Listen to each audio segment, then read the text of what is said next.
resize some of these molds, check some stone seats. This one's gonna be a 5.5. This is one reason why I really love these. You'll see me using these a lot. I don't usually use them on the platform that they came with. I used to, but I find that I had to like change the height of my chair all the time to like look over it. So now I just hold them and I just, but if you ever need like some support with them, you can put them on the little base and then you can spin it and do all your work. I think if my desk was lower, I would probably use it more often if I, and the reason why I don't just raise my chair up is because my legs would run into the, like the little drawer down here. So I don't use this as much as I did whenever I didn't have my like taller jeweler's benches. But anyway, I love them because they only go like, you know, in half sizes. But it's nice to not have to work with like this giant mandrel and like, you know, they're just heavy and awkward and the bottom's heavier than the top, and these are really nice. I really love my wax mandrel. Hello. So this is my mini Cassie ring. I've only ever made it in silver and gold with moissanite, and someone ordered it with an amethyst, which is gonna be really pretty. It's also really scary because the gemstones in this ring are so tiny. So you have to be really, really, really accurate with your drilling, like drilling out the seats. And that's the good thing about moissanite is that they're so hard. And so if you are having trouble flush setting the stones, you know, it doesn't matter if you accidentally touch your gemstone. Like, it's not very likely that it will break with a moissanite, but setting amethyst is going to be very different. I'm going to have to be very careful, be really, really, really accurate with my seat heights and everything. But it's going to be really pretty.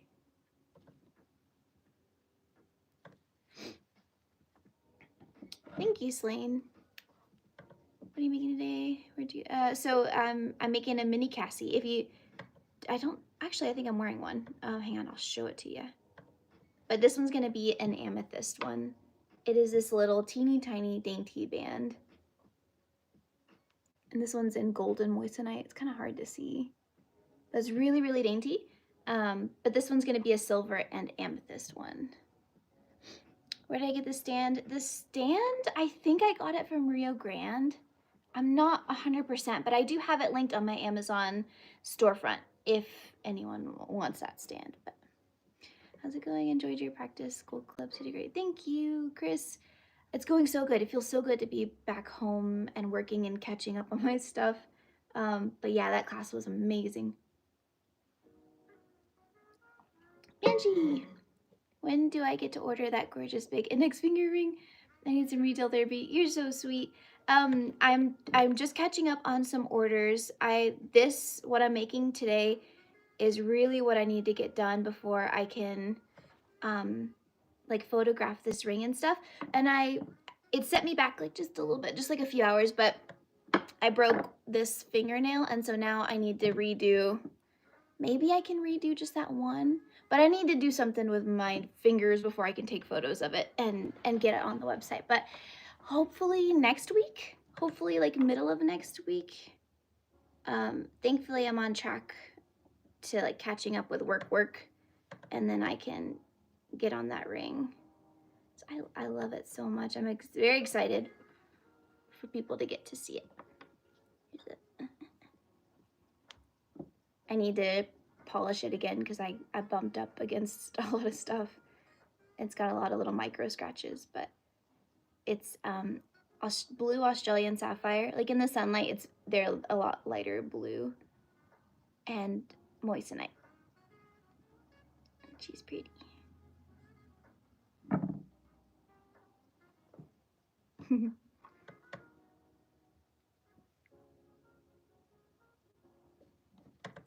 so glad that other people like big fun jewelry too.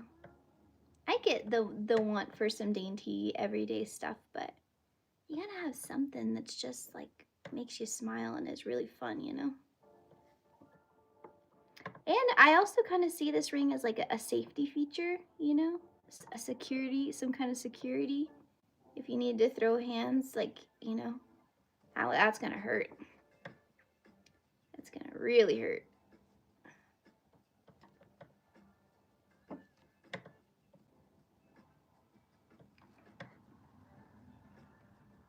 I'm getting around the gemstones, so I'll have to turn the heat down a little bit. But when I made the mold of this ring, I had already set the gemstones in it, or I'd cast the gemstones in place. And so I didn't think about it, but this ring, the gemstones are so tiny, it's not going to be as easy to replicate casting them in place because they're so small. It's not going to be easy to put them in the mold. So whenever you make a mold of a ring that has cast in place gems, normally you can see where the gemstone sits and how it faces, and you just place it into the mold and you inject around it. But these gems are so tiny. Like, look at how little they are. They're so tiny. And so I'm not going to be able to do that. So you can see in the injected mold where the gemstones were. So I have to drill it out and re-drill the seeds every time, which isn't a big deal, but it's just funny. Yes, I agree. I love big rings. I made this sweet eagle ring where the wings wrap around the finger. Oh, that's really cool. Very cool. And I feel like there is some like larger rings of like women's jewelry, but you just don't see it that much. I feel like you get those really big, fun, playful rings in men's jewelry, unless it's like a cocktail ring. But this one's just so fun. I don't know. It's not like dressy, but it's more of an everyday like big ring. But anyway, I love it. I tried casting gemstones in the metal. Gemstones and the metal covered the stones. Okay, I know exactly what happened. Let me tell you. Okay, so the trick to casting gemstones in place, because if your metal covers your gemstones, then a few things happen. Either you had like a little film of wax over your gemstones, like even the slightest film of wax will let that metal spread across your gemstones, or you didn't put a hole in the back, like all of these I cast in place. You see the hole in the back? You want to make sure you put that in there so that whenever it's being invested, the investment forms a pedestal for your gemstone in the your flask, and it forms a perfect little seat for it to sit on. And that way, when the wax melts away, your stone is really safe and it's secure. It's not going to move around. If you don't put that hole in the back and you don't have a pedestal of investment behind it, your gemstone, when the wax melts away, it's going to shift. It's either going to fall over sideways or it can fall into the ring band. And then when you go to cast, your metal's just going to cover everything. Or another thing that can happen is if you don't have enough wax around the girdle of your stone, then your stone will fall out during the casting process because there's nothing holding it in. So I hope that helps. It's never like, casting in place is never a perfect process, but there are things that you can do to make your chances like 50 million times better. Hello again, Adriana. Give the video a like, folks. That helps more people. Thank you. Yeah, Denaria, I appreciate that. I always forget to say it. Yeah, it lets YouTube know that the live's not garbage. See, chunky rings and mask to the hands for inquiries. Yeah, like you said, chunky. Typically, at what temperature do you wax carve? Are you talking about my wax pen? My wax pen doesn't have like a temperature. It just shows like the bars of heat. So with these really thin tips, I usually do like 2 bars if I'm wanting a little bit of delicate work. Sometimes I even go just under 2 bars for like stuff like the details around the gemstones or the granulation on the eyelashes for the eye ring. And then I'll turn it up to 3 or 4 for like filling gaps and like needing a bunch of wax at once. And then for these larger tips right here, I'll do it even higher. So my like delicate work will be around 3 or 4, and then my like fill in the gap work will be like 5 bars. But it doesn't have a temperature. Thank you, Verna. My tip's not thin. Then crank it up. Like your Red Tolko's wax pens on sale. Thank you. Yeah, if it's on sale, I do have a an affiliate link with them. I think I have it. I think I have that link on most of my videos post on there. So if you want to use it, that's really great. It's really helpful for me. It doesn't cost anyone anything extra. It just helps me pay my bills. Thank you for the reminder. Hi, Lewis.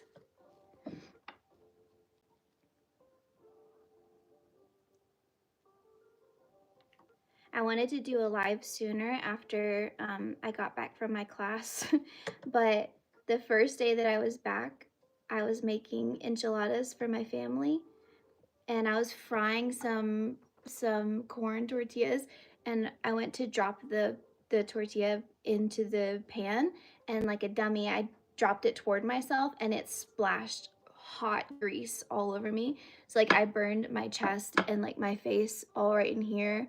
I burned my lip up here, and it was like super you know, like a burn blister. But I've got like burns all over. And so today's the first day that it's like healed up enough that I could put makeup on over it and stuff. But it's like really dry, like a scab. Like I can feel right here, it's really dry. But I got some like Mederma for like for the blisters and stuff. But whew. And so I had to like hide away and work by myself for a little while because it was so bad. Left hand ring finger, nice ring. Thank you. Thank you very much. Thank you, Lewis. Yeah, I'm okay. It just the first day I was just hoping it wasn't going to end up worse than how it looked on that first day. But yeah, just a reminder to flip your tortillas away from you. Or just go buy your enchiladas. Don't make them yourself. Oh, left hand. Okay, so this is my left hand, but to the right. Are you talking about this hand? Is it because I'm mirrored? Does that look like my left hand to you? Maybe. Emerald. Yeah, this is an emerald on here. Oh, a lab grown emerald. Thank you. CMSP is quite impressive. Thank you. I was so happy that it went well. I've been like testing some theories with casting in place, and I really think I have it down. And those were like the tips that I shared just a few minutes ago. And so I was really nervous about it because it was, let's see, 1, 2, 3, 4, 5, 6, so 12, 18. There's 18 cast in place gemstones, and so the odds that you know, that it would go right the whole time was just in my brain not super high, but thankfully it worked out really well. So I think all my good practices coming into play.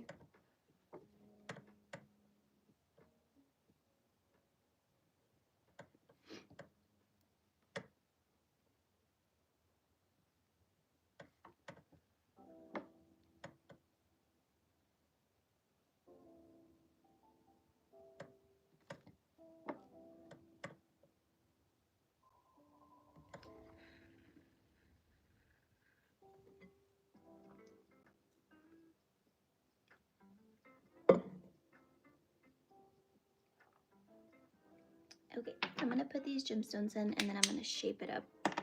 This ring is so little and so delicate, it's a lot easier to shape around the stones once you have them in and you know they're all right.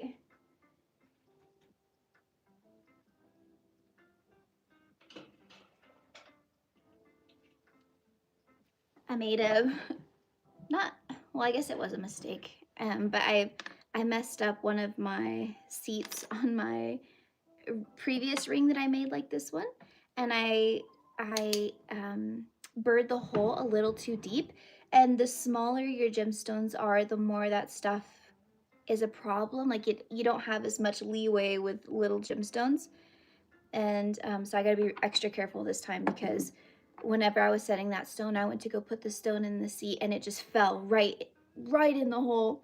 And I learned something. I shared this tip on my Patreon, but I'll share it here with you guys since you're hanging out with me. But something that Johnny Oro had told me at that GRS class, and like I said in my Patreon video, that he told us that tip, and I remember thinking like, oh, that's really cool, but I've never come across that problem. I hope I'll never need that. And then literally I hadn't even been home for 4 days and the problem came across. But so he said to take a graver, put it in your into the seat about as far as you need it to like catch the girdle of your stone, and you're gonna gouge out like a chunk of metal and pull it down just like you would when you're like doing a grain for bead setting.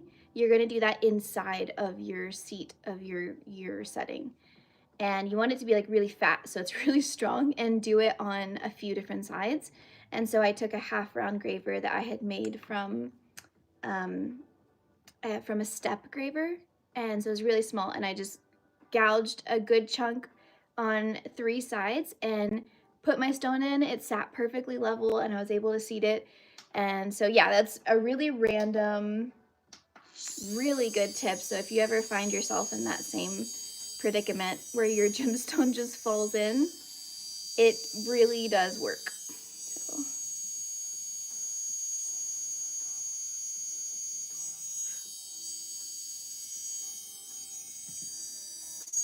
Let's see, at least you have good content. Very good.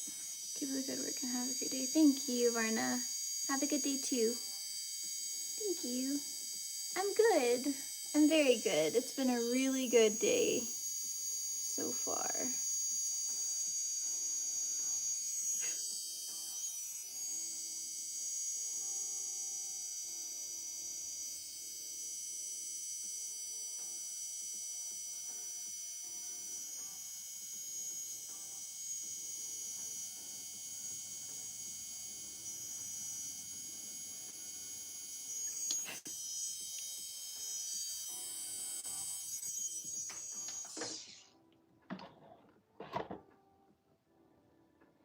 Did you get to meet Molly at GRS? She's an amazing engraver. Molly, I don't think I did. There were only 2 women in my class. And then two of the instructors that were there were men. I don't think I met Molly. There were so many good, super talented people there. It was so fun meeting everyone.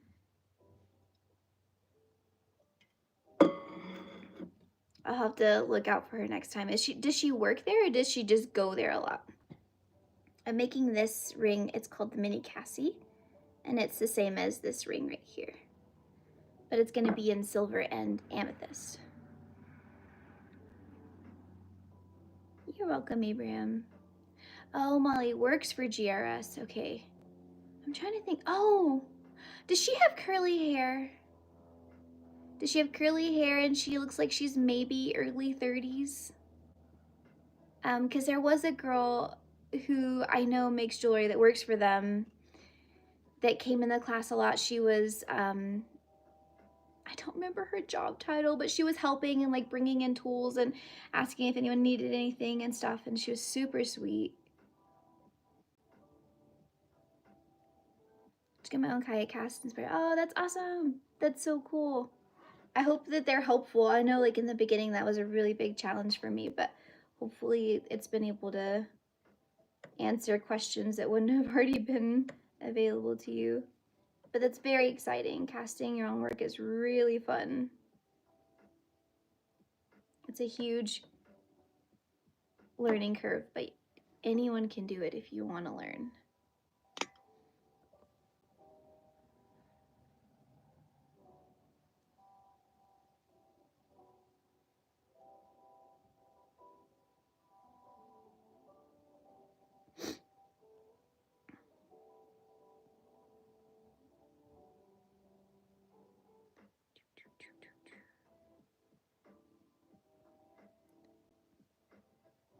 Yeah, that's Molly. She's all in their YouTube videos too. Oh, cool. I'll have to go look. and see.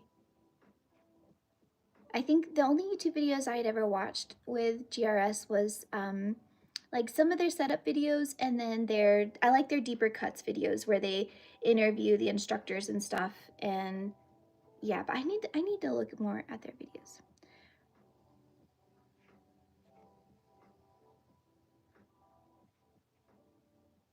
Let's see. It's happy to see get out and about for a while, and what a place to mingle the best of the best when it comes to setting. I agree. It was really cool. I've never you know, like getting into this world and stuff and only meeting people online and making friends online versus making friends in person and meeting people that are so insanely like dedicated to it and have such a level of skill. It makes you want to be better. And like, yeah, you don't get that just from being at home, you know. You don't get to just run into people that are that um uh what's the word, like dedicated, you know, and just super skilled. It really is a very inspiring place to be, because you just see so much of what people are capable of, and how, you know, you hear of like how they run their business and how long they've been doing it for, and it just makes you want to be better in all the ways, and not in like a it's not in like a pretentious way. Everyone's sharing to be helpful and to be encouraging. Everyone is very genuine there. That's something that I was a little nervous about, like knowing I was going to be surrounded by a bunch of like bench jewelers and professionally trained people, and people went to art school for it. And you know, you never know if people are going to be nice. And everyone was genuinely nice. And there were so many people that had been doing it for a living for so long and were super well trained and were really good at what they did. And they gave their business cards and, you know, like, call me if you ever need help. And you just, all the stuff. It was such a good experience. If you've ever had any hesitation about doing it or going to a class out there, it's so worth it. It is really worth it. I can't wait to go again. I just have to, you know, like wait to have more money to go again. In a day and age where a lot of people online, meeting someone and making friends in real life feels better. It definitely does. For sure. Like, I'm not gonna meet a bunch of jewelers in Idaho, you know? I gotta go to Kansas for it. Yeah, it was really fun. And I love meeting new people, and that's not something that I get to do a lot, being like working from home and stuff. So it just really like recharged my social battery. Um, which is another reason why I love doing these lives with you guys. I really love talking to people and getting to know people and just chatting, and yeah, it was the same there. Knowledge of business, and the next thing you know, you're running gold dust out of Johannesburg and the whole prison wall. You're funny. Was the class very expensive? Okay. Yeah, yes, but for a 5-day course, I think it was pretty fair. It was a $1,600 class, and I think that's usually about what their classes run. I think the cheapest I've seen was like 14-ish hundred, but it was $1,600. And then um, the hotel for the 5 days was about $500, and then renting a car was about $350. And then I stayed at a hotel that I could cook. It had like a kitchen, so I tried to eat at my hotel as much as possible. I think what I'll try and do next time though, so sorry, all in all together, with the flight was about $500 as well.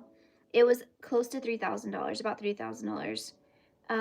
I think what I would do next time, I've met so many friends online that love making jewelry, and I would love to choose some of my favorite people and coordinate and take a class with them. That way we can land at the same airport, share a rental car. I love a girls' week. I'll share a hotel room with someone, and it just cuts the whole expenses in half. So yeah, you can definitely do it cheaper if you have someone who would want to go with you. So that's kind of my goal for next time, is just find someone that can go with me, make it a girls trip, and save a little bit of money. I took a fishtail setting class with Johnny Oro. amazing instructor, super, super talented. Definitely something special about even if it's a cashier at a shop or something. Yeah, agreed. Yeah, I think it's pretty fair. I mean, you're not only, I mean, you're going for 5 days. You're learning from like super industry experts. I mean, they've got really great facilities. They've got snacks and they give you lunch one of the days, and they give you a lot of tools as well. $300 worth of tools.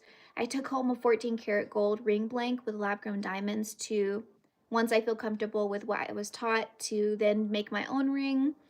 I got like a bunch of ball burrs, a bunch of beading tools, a bunch of gravers. So, I mean, I think it's a really, really, really fair deal. The Girls Week Learning Jewelry Technique sounds amazing. Yeah, for sure. I really want to go with my friend Vanessa at With Love Jewelry. I think that'd be really cool because we met online, but we have never met in person. And what a better way to meet a friend online in person than at a GRS class. Yeah. Sorry, I added a little too much wax on top of this, so I'm just gonna shave it down a little bit and then re-add the texture. Sometimes for these smaller rings, it can be really hard to get the texture on there without overheating it and um, messing up the initial design. Let me drill these holes again.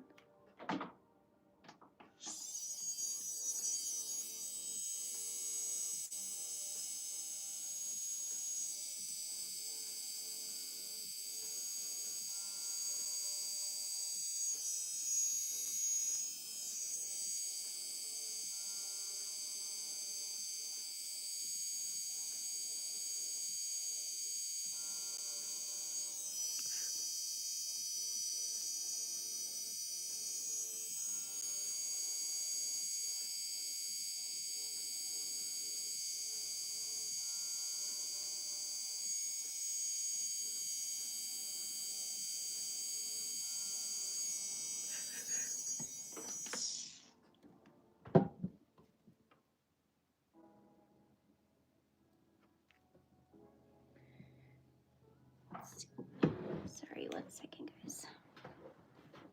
Sit crisscross. And I feel like I still get used to my bangs, and normally I use a straightener to just like, this girl talk, but I used a roller this morning.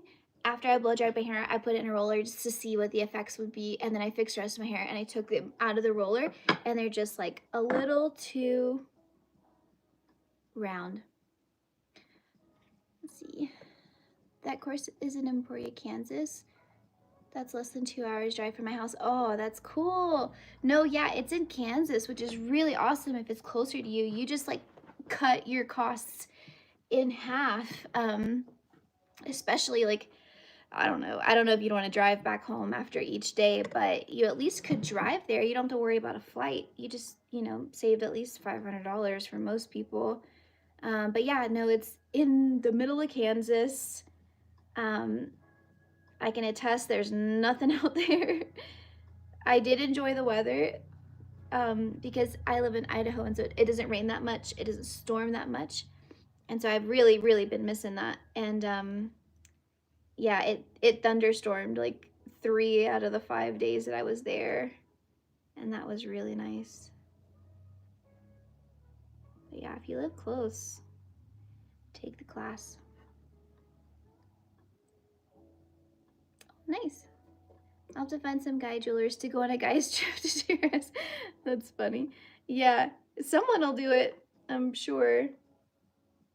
I feel like most people, the reason, like their, objection to going to one of those classes is like just the cost and the time and the money. And if you can have someone to go with, then there you go. That solves some of the problem. Anyone want to go on a boys trip with him? There you go.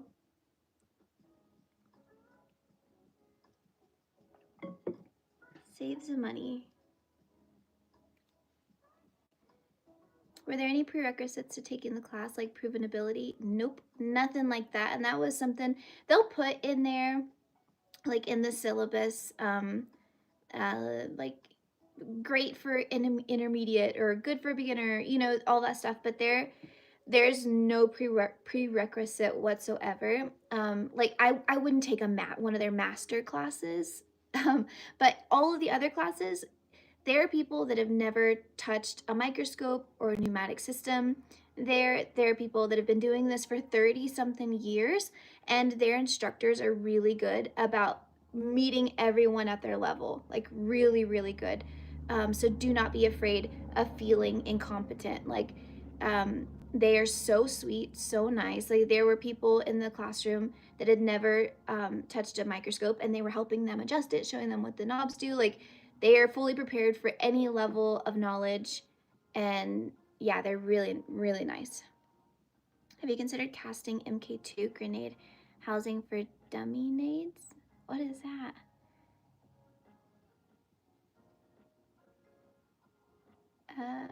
I don't know what you're talking about.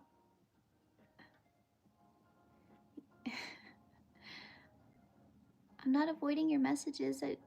I'm reading the long ones. That's awesome. I worked in that town, and I do mean town, in Emporia. It was a tiny little town. I'm just a hobby Joe, really. I don't sell my stuff. It's just for relaxation. That's fine. There was a guy there. His name is Jack. He was 87, something like that. I think he said 80, some late 80s. And he had been going to GRS since 1996, and he's never sold any of his jewelry. He just goes there to learn and get better, and he loves to engrave. He usually engraves guns and stuff. But he solely goes and does this work for fun and for like personal projects. And he's been taking classes with him for so long. So even if you're not like selling your stuff and you just want like for your own personal fulfillment to be better, like you can go there. It's not just for people who are selling their work. So yeah, maybe you'll see Jack there. He was very cute, very sweet, super good. Just like insane that he's never wanted to sell his stuff. But I mean, what better way to keep a hobby than to, you know, take the expectation of sales off the table. So yeah, he was really, really nice guy. Jack. He is from Texas. He drove all the way from Texas to take another class. They were doing like an inlay class where they were learning how to like inlay gold and copper to create a scene. It was very, very cool seeing what they were doing in their class. So they have a few different classes running at the same time, not just one at a time, but taking classes is always amazing. How many people have been doing it for 30 years and don't know the basics? Yeah, like everyone, you know, has their own degree of learning, and sometimes when you get comfortable with what you don't know what you don't know. And so like for example, I mean I've been doing this for 4 years now, and I didn't realize how bad I was at drilling in metal because I work in wax so much and I drill in wax so much. And so day one, we were burring out holes in a straight line, and I would go to burr it and it would just go it would just run across the plate. And I didn't know that I was bad at drilling in metal. I had no clue. But he showed me like take a scribe, put it on the dot where you're marking for your gemstone, and like really dig in and like to give yourself a good little pit. Or you can, he said at home, you can take a little nail or something and just hit it right on the top with a hammer and create a dent. And it worked so perfectly. I was drilling in a straight line by the end of the day. I just needed something for my drill bit to catch on to. But yeah, there are things that like I didn't even know that I was bad at until, you know, taking the class. Please share the link where you get your wax from. I'll put it in the description whenever I'm done, but I get all of my wax from Rio Grande. So you know what you know, but then you don't know what you know about what you know. Exactly. It's called competently incompetent. I know what I'm doing and I know what I don't know that I'm doing. Something like that. Everything I've learned is from YouTube videos. I'm a master machinist by trade. So I've always worked with metal. Very cool. You can learn a lot from YouTube, for sure. That's how I've learned everything as well. But it was just, I mean, what a way to just expedite your learning than to have someone who's been doing it for, you know, 15, 20 years to show you in real time what you're doing wrong and, you know, anticipate your mistakes and stuff. And yeah, it was very good.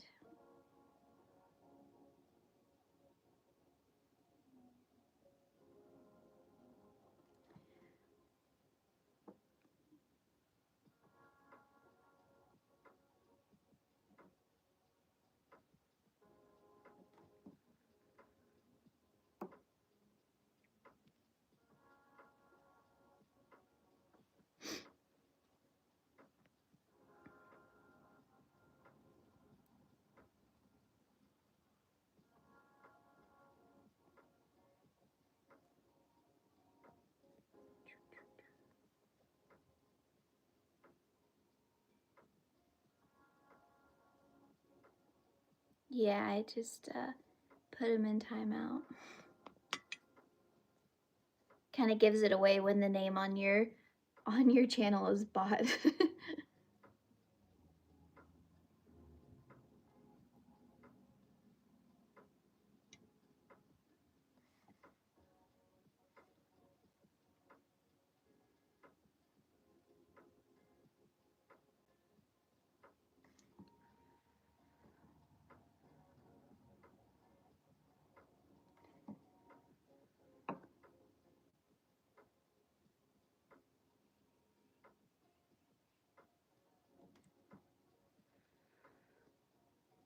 I don't get the point either. Like, do they make money from doing that? I don't know.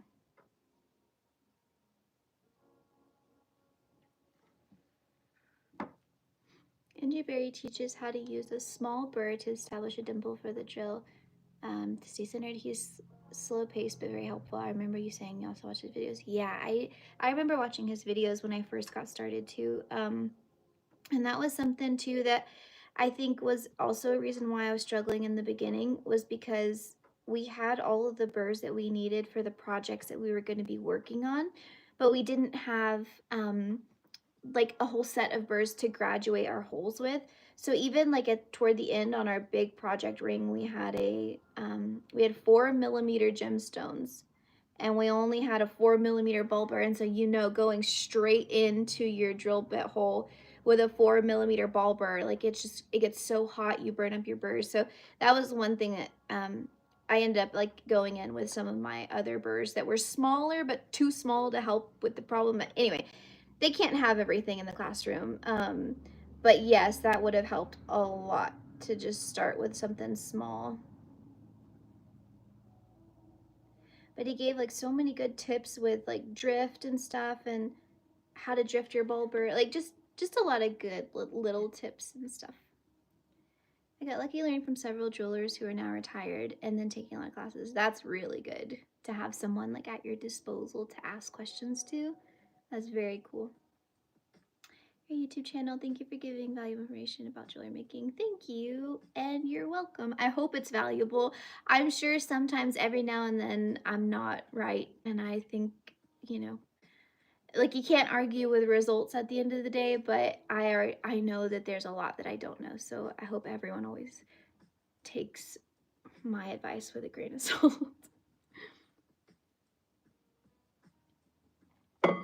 That would have looked ham-fisted over. Yeah, it was so hot, like just drilling straight in. It took so long to just like stop, wait for it to cool down, keep going, you know, it just, yeah.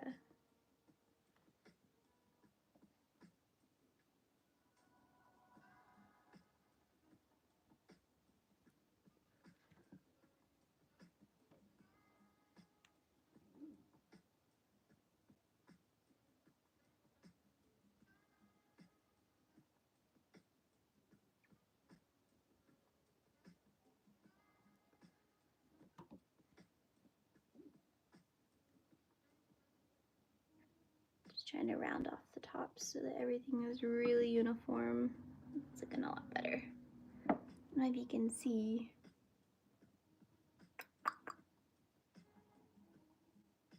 This looks like a little twist.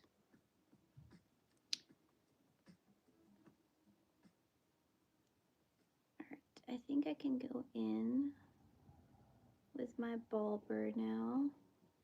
I'm just gonna drill out a little bit, not a lot. I'm gonna wait until it's in metal to do the final little drill out.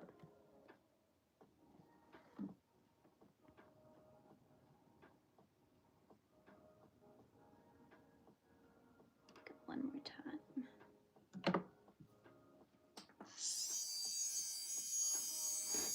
Doing repairs from people off the street. You see repairs from people who don't know or care about what they're doing. Oh, that sucks. I would be so scared to do repairs for someone because I don't know what I'm doing when it comes to repair work. I do know is it something that for you guys like brings in a lot of income with like just being in the community and stuff? I get the sense that a lot of the people that have like a front facing store that do repairs, that's kind of their meat and potatoes of what they make, or at least half of it. But I would definitely, if I ever tried to go down that road, I would want to take some classes or at least like do way more research. I would be scared to touch someone's ring that means a lot to them. Did the instructor know you have a YouTube channel? No, I didn't tell anyone. I know it'll never make sense, but because I have a YouTube channel and I keep showing up to the YouTube channel and I enjoy it so much, but I'm so embarrassed by it. Like, I'm so embarrassed to tell people that I have this channel, and I don't tell anyone unless they just find it and they comment on it. I don't tell them. I did follow the instructor on Instagram, so maybe he figured it out, but I don't like to talk about it because I just feel like it comes with a negative connotation, or like I don't see myself as like a content creator. I see myself as just someone who's wanting to share and like reach out and make connections and make relationships. And so I know that when people hear, oh, you have a YouTube channel, they think of you as like a content creator, or like the real, oh, the I word. And I don't like that at all. So I really don't tell anyone unless they find it and then they're like, oh, you have a YouTube channel, and then I crawl inside myself. Because it just feels very millennial of me to have a YouTube channel. But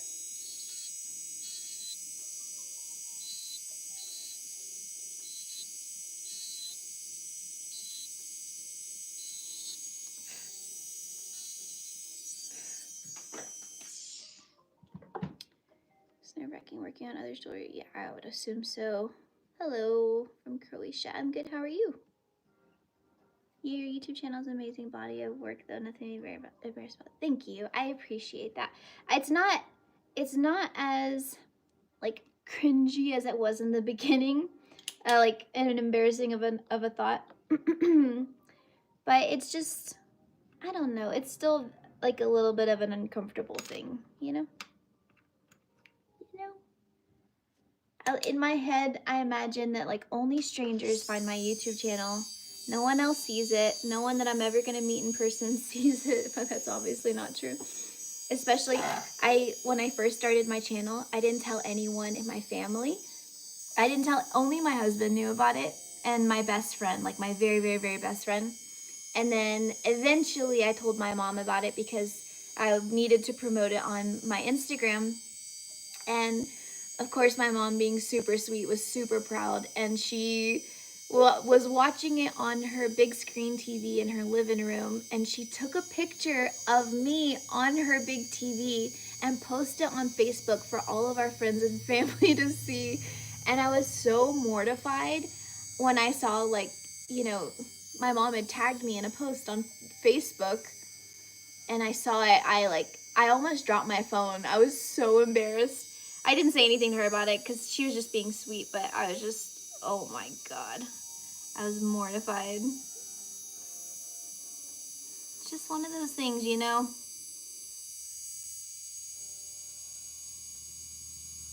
But I love YouTube, and like, it's just, I don't know.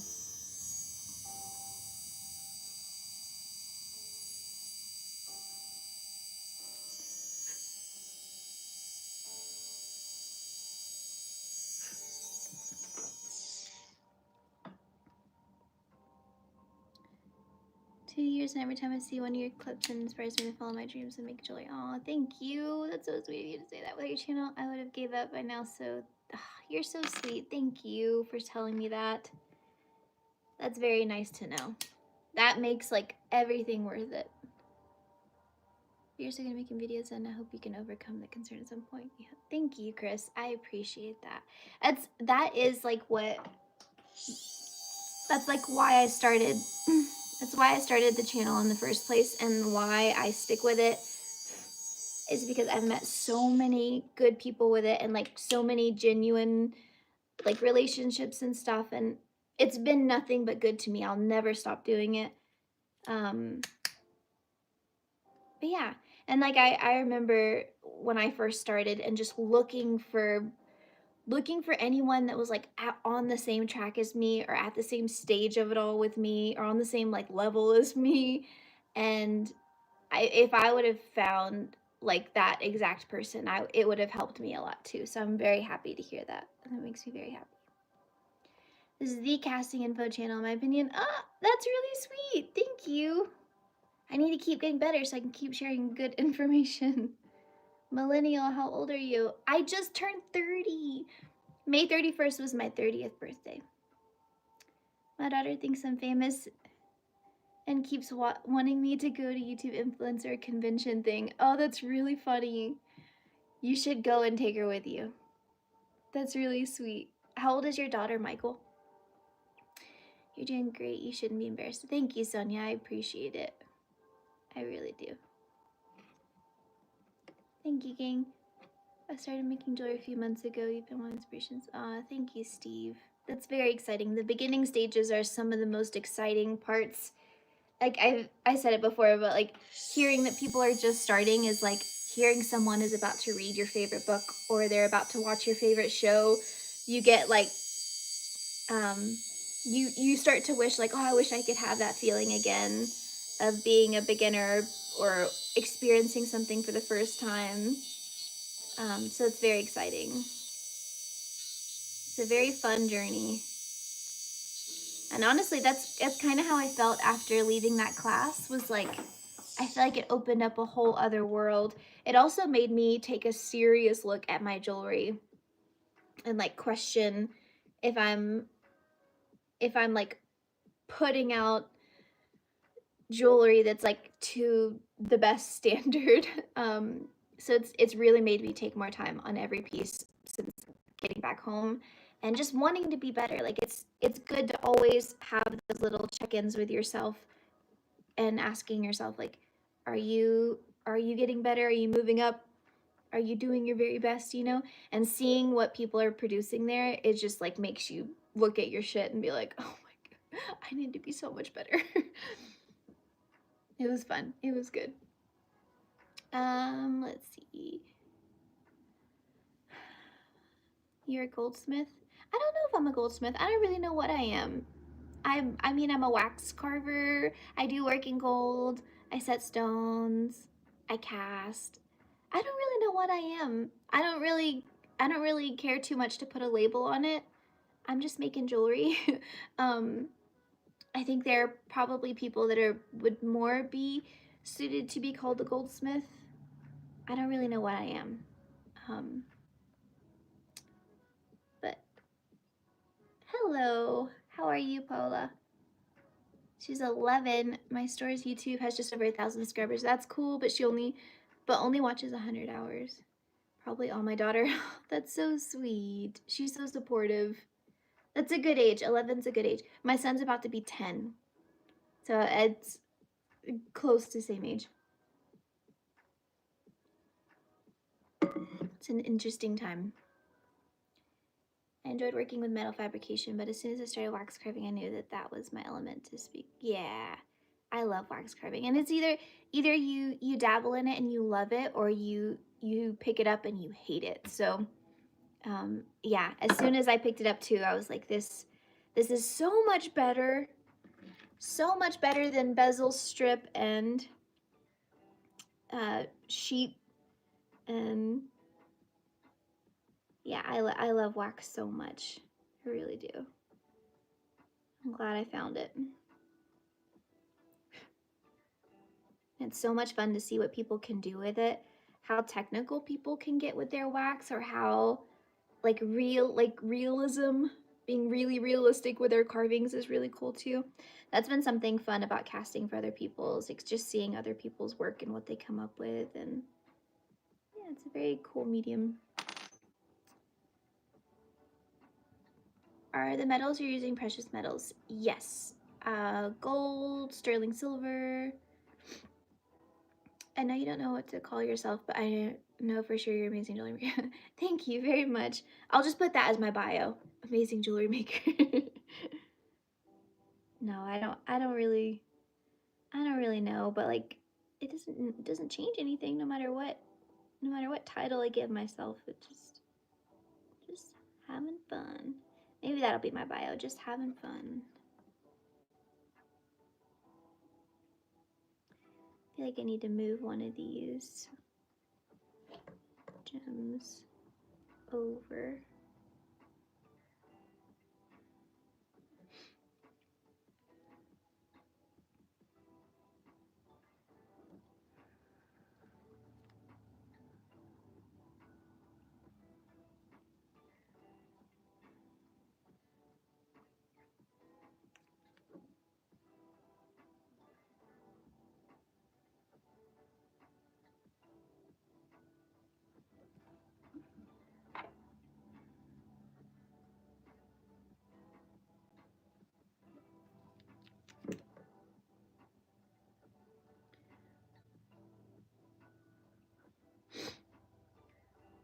Is there a book you can recommend? I'm looking for interesting techniques for wax.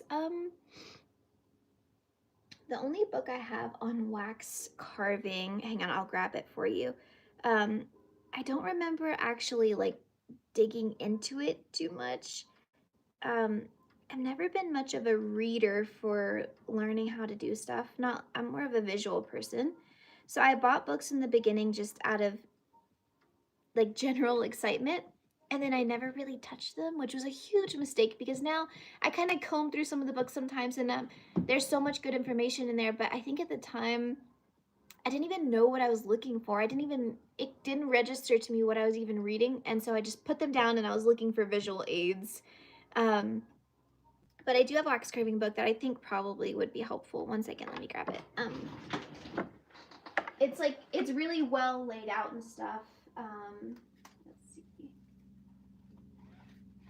But this is the only wax carving book that I have. And I've been meaning to pick it up and go through it again now that I know what I'm doing, but I'm trying to be better, you know? But it's called Wax Carving for Jewelers. And there are a bunch of techniques in there that you can practice. Learn the art of wax carving and discover how to make more exciting and creative jewelry. You'll learn advice on setting up wax carving tools and tool making and materials, exercises to introduce the beginner to wax and then build ideas and confidence to try more complex designs, advanced techniques, including how to add texture and surface detail, finishing examples, blah, blah, blah, blah, blah. But it's got really, make sure you can see, it's got really good pictures and examples. And honestly, I'm gonna leave this out because I need to start practicing some more like actual hand carving techniques. But maybe this is a good book for you. It's really, really well laid out with pictures of every single step of the way. If you're wanting to do more, like here's a dome ring or a bomb ring. If you're wanting to be really technical, like no build up stuff, no like organic shapes, then yeah, I think this book would be really good. So it's called Wax Carving. Screenshot it if you want it. I'm pretty sure you can get it on Amazon. But that's the only wax carving book that I have. I hope that helps. After taking the class, how will you... Hi, Marquetta. I didn't even notice the name. Did you have so much fun at JCK? How will you... Okay. After taking the class, how will you incorporate what you learned into your design? So I do want to make that ring and figure out how to put it on one of my organic bands, which is going to be kind of challenging because you have to have everything really flat and stuff. So I'm thinking of like making the band still really organic, but having the tops, you know, that really pretty flashy. I want to figure out how to mix the two textures, because fishtail settings and castle settings and all those types of really pretty structured settings are all about being very like symmetrical and straight and clean. And so I need to figure out how to like mingle the two. But that's the goal, is to play around and figure out how to get the two to come together. But also I do want to make some more like just super clean like settings, no texture, just to have as like made to order stuff. But can you make a coin ring? I'm not really sure what that is. One channel featured a professional gem cutter with her own website at the age of 12. Wow, that's cool. Support your local prodigies would be the main takeaway from that example. That's very cool, yeah. Have you explored artificial intelligence ability to aid your creativity and jewelry making? Are you a purist type of artist? I've never used chat, like I use ChatGPT a lot like in my business, but I've never used it for designing. I'm not above it at all. Yeah, I've just never done that. I should play around with that. But I use it a lot when it comes to business and ideas and like marketing and pricing stuff out. And yeah, sorry, one second. I got an email. But yeah, I definitely would look into that. I noticed that your ring on your pointer finger on your right hand's new. Did you make that one? This one? I know that it's mirrored, so I don't know if this looks like, I think this looks like my right hand to you guys, but this is my right hand. But I think you mean this one, because this one's new. This is a sapphire and a moissanite ring that will be released probably next week. I need to repolish it because I've been wearing it every day. But yes, this is new. And I'm very excited about her. She's so pretty. But she's really comfortable to wear, like really tapered. Pretty. I think it'd be a really cool men's pinky ring if you like big rings. But thank you. JCK, it looked like so much fun. Everyone looked like they were having the time of their life during and after the event. Create something incredible. Thank you. Yeah. Thank you so much, Paula. Braces. That's funny. No, it really does. That makes a lot of sense. Braces. Yeah. I see it. And now we're not going to unsee it. Yeah. It's very fun. I love it. I love catching it in the mirror, like when I'm walking around or doing something. It's very fun. Very sparkly. Just have to reshape this one, and then I can put the gemstones in it. There's a bit too much of a gap for me in here.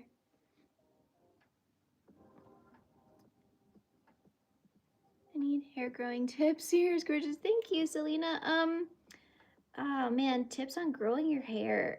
That's a tough one. I think if you ever want your hair just to grow faster, the best way to do it is to not put heat on it. I think anytime I was on like a healthy hair kick, it was like, don't straighten it, or at least don't blow dry it, and then, you know, just minimize the heat. That's the really only like true thing I could tell you that I know for sure. Other than that, I mean, like heat protectors are always really nice.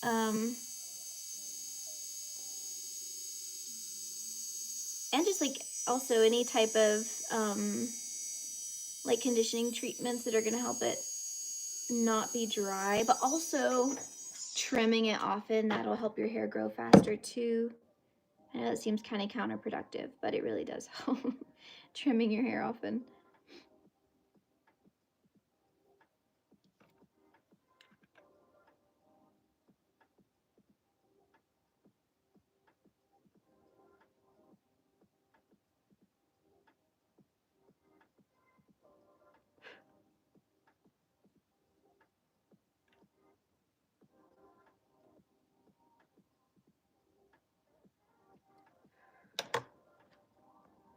Hopefully you'll come next year. I would love to. I wanted to go this year, and I almost went with Pepe Tools, but they didn't end up meeting anybody. But thankfully it didn't work out, because then I was able to go to that class. But next year I would really, really, really like to go. It looked like a really good time. You can grow my hair out after shaving it all off tonight. Oh, that's awesome. That's really cool. Well, hopefully it grows back fast. At least you're starting with like a clean slate, you know? Oh, silky pillowcases. I've heard that that's really good for your hair too. I've never tried one, but I know, I think XXL Scrunchie, they are a Canada business. They sell satin pillowcases and silk pillowcases, but I'm sure you can get them anywhere. You mentioned you had, I believed, a little tax hiccup in the beginning of your business. How does the government assess the value of art sales? Or like, I'm just wondering out loud. So I think what they did was they were estimating based on my sales from the previous year, just from the information that they had. They were estimating my sales for the year up to that point, and then they were estimating, okay, if she's made that much in sales this year, then estimating this is what the taxes should be that she would owe us on in sales tax specifically. And so that's how they, like, if you're not reporting your income or your taxes, like sales tax, to your state every, I think it's every quarter. If you're not sending that estimated sales tax or sending in your taxes every quarter, they will estimate it for you, whether they're right or wrong in a big or small way. And yeah, so that's how they did it. But thankfully, I was like, I didn't collect any sales tax, or the sales tax I did collect, was already given, and they were able to fix it. But scary, nothing more scary than getting a big old tax bill. I posted a 10-second clip of an experimental design inspired by zoomophoric jewelry from antiquity. It's the rough form of two horses' heads holding a marquise sapphire with their ears. That's cool. That sounds very cool. That's really funny. I really want my engagement ring to be onyx stone. Is that a bad idea? Any tips? I'm not really familiar with that gemstone. I'm really not. I would need to look more into it to give you a good answer. But for an engagement ring, just in general, you just want to make sure that your gemstone is really hard and can be worn daily. That's why people use diamonds and sapphires so much for engagement rings, because it can withstand being worn every day for the rest of your life, ideally for the rest of your life. So yeah, I would need to look up what that gemstone is.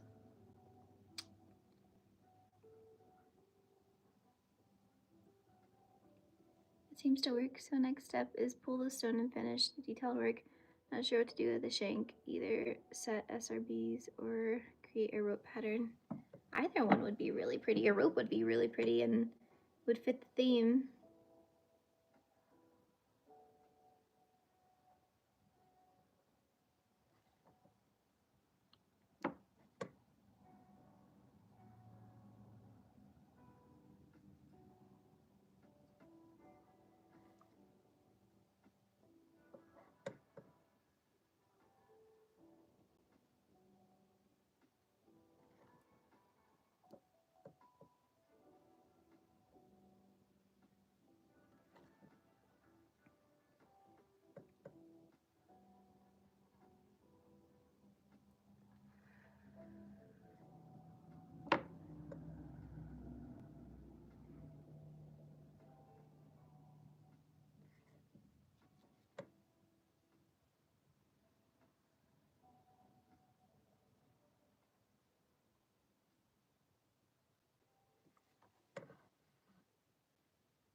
Much better.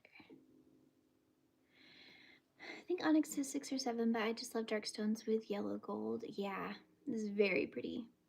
A very good contrast. I love salt and pepper diamonds with gold, yellow gold.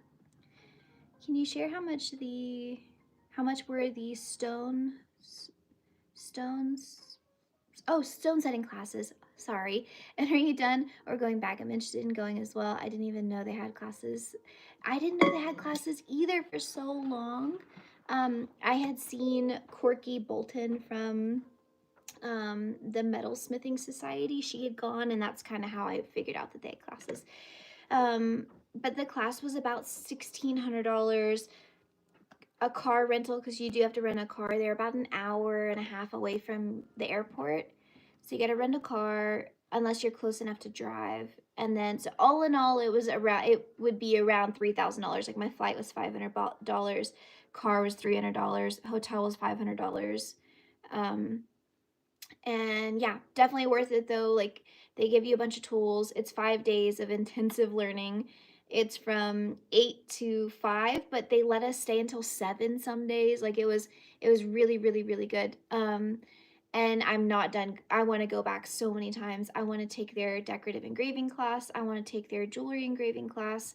I would love to take their wax carving class. They've got like a really technical wax carving class. Obviously, with how much their stuff is, I've got to like spread that out over a while, but I don't think I'll ever be done going back there. There's so much stuff I want to keep learning from them, and so many other instructors that they work with that I would love to learn from. But if you've been thinking about it, definitely go. Wedding rings or daily wear stick to red, white, and blue diamonds, rubies, and sapphires. That's good to know, Michael. Thank you.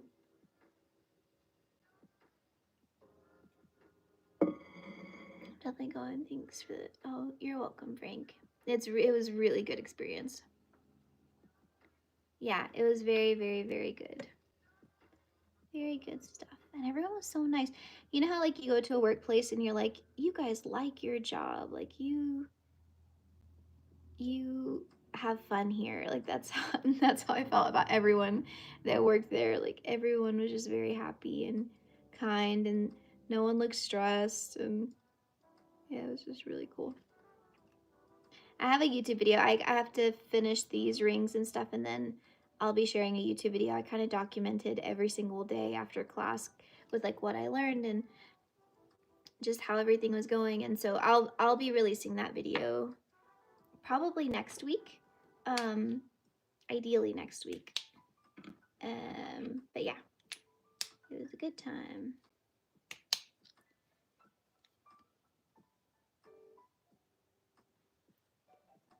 Let's see.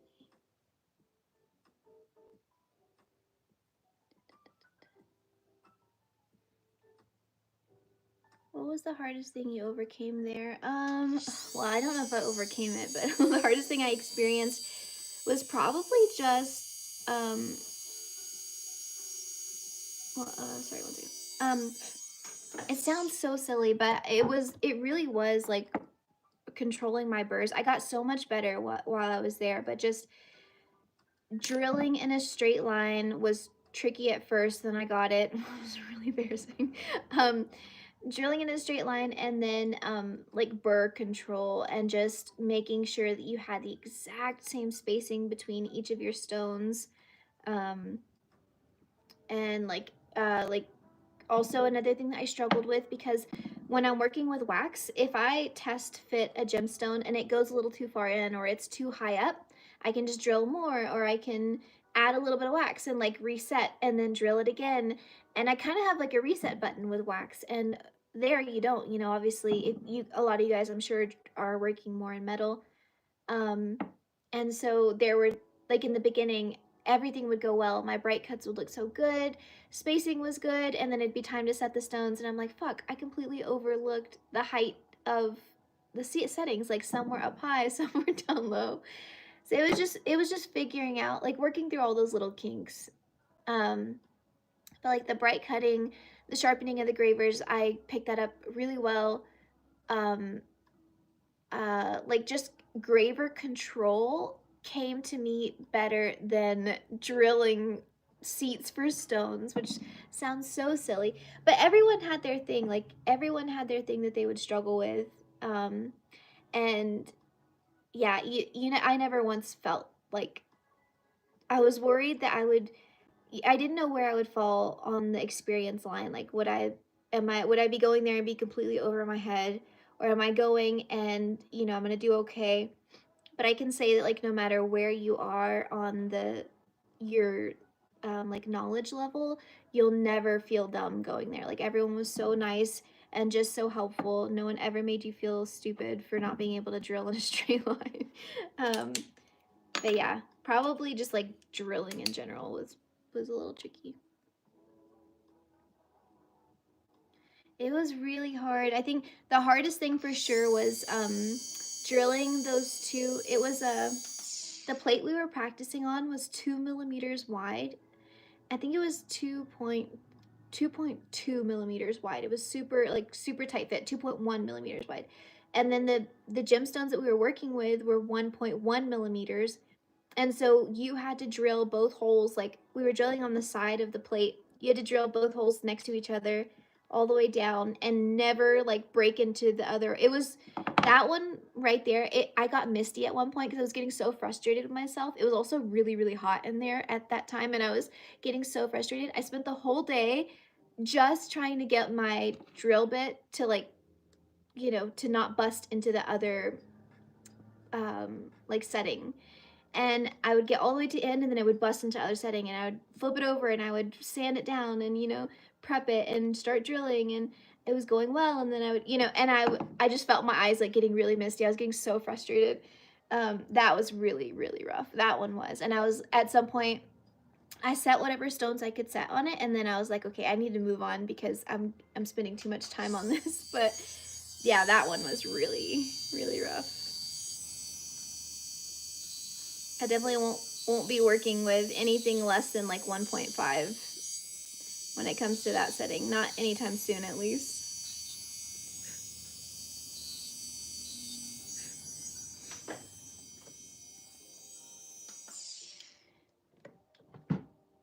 Additive versus subtractive. Sorry if this was asked already. What got you interested in making jewelry? You're okay, Selena. That wasn't asked. It was. So I have a whole video if you want like more in-depth information on it, but pretty much very similar to a lot of people. It was during COVID, and I started. We were in the UK at the time, and we were very, very, very heavily locked down for 2 years. And I started playing with clay jewelry, like just for fun, just to have something to do. And I had fun like making stuff, even though it was clay jewelry. Like, it was just fun to play and make colorful stuff. And then yeah, actually just I really started liking doing it. And then my coworkers were wanting me to sell them my clay earrings, and that was really fun. And then I wanted to make stuff that lasted longer, and that's how I got down the whole rabbit hole of silversmithing. And then I was like, making cabochon stones, or making making bezel cups and stuff. And then I found wax carving, and then I was obsessed with it since the very beginning. And that's what really just got me in it, was just being really obsessed. Which I think is the best way to get good at something, is to be completely obsessed with it, where you want to stay up until 3 in the morning getting good and learning new techniques. And yeah, but it was being bored during COVID, and it was something I never thought about doing, something I never considered. I didn't even know it was a real career. I just assumed that all the jewelry that you saw was pretty much like mass manufactured in China or something. I didn't really know that this was a real career. Thankfully it is. Crazy to think it was 2 years of lockdowns. Was it really that long? Yeah, it was. It went in the UK, at least. They were extremely, extremely strict with it. And they would maybe let up for like a month or two, and then they go into full lockdown. Like, there were people that couldn't even go out in their, like, thankfully I lived out like really far out in the country. I didn't have any neighbors. You couldn't see any neighbors. It was wonderful. But I had a lot of coworkers that lived in town, like in townhomes that were really close to each other. And during some of the peak lockdown, they would be in their like front yard just to try and be outside and like get some sun, some fresh air. And they were told by the police to go back inside. Like, they couldn't even be in their yard. And it was that strict for a very long time. Like, they had like you had to carry paperwork in your car to show that you were an essential worker and that you were allowed to be on the street to drive to work. Um, if you were going to the grocery store, like they had like a stoplight system, and only one person from every family could go in, and they had to let only a certain number of people in the grocery store at a time. Like they were just very, very, very, very strict with it.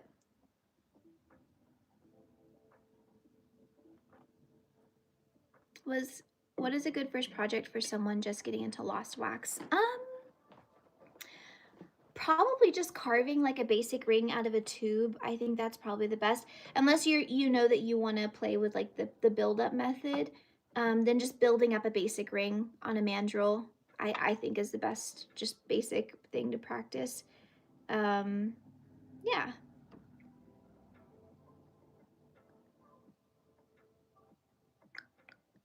People are so funny.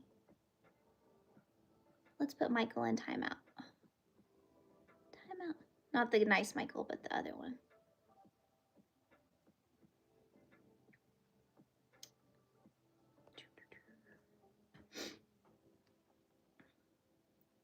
I was in a London flat. I just can't believe how long it was. Yeah. Yeah, it was a very long time, and I couldn't imagine being in the city during all of that. It's like thankfully I was out and had some space. But being in the city, I can't imagine what that was like.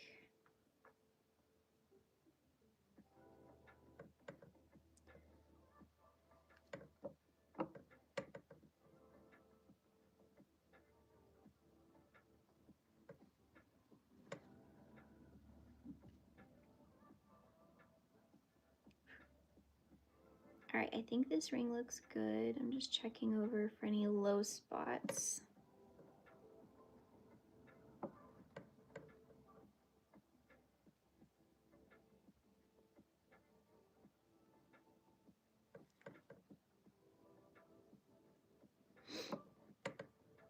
The pink stuff is like the pink part is injection wax. So it's what I have in my wax injecting pot, but I use the blue because the blue has a higher melting point.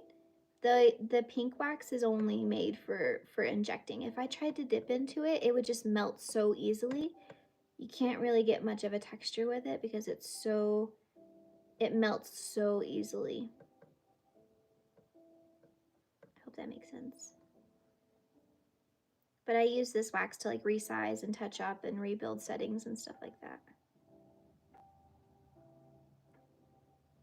I did recently get some green wax to try.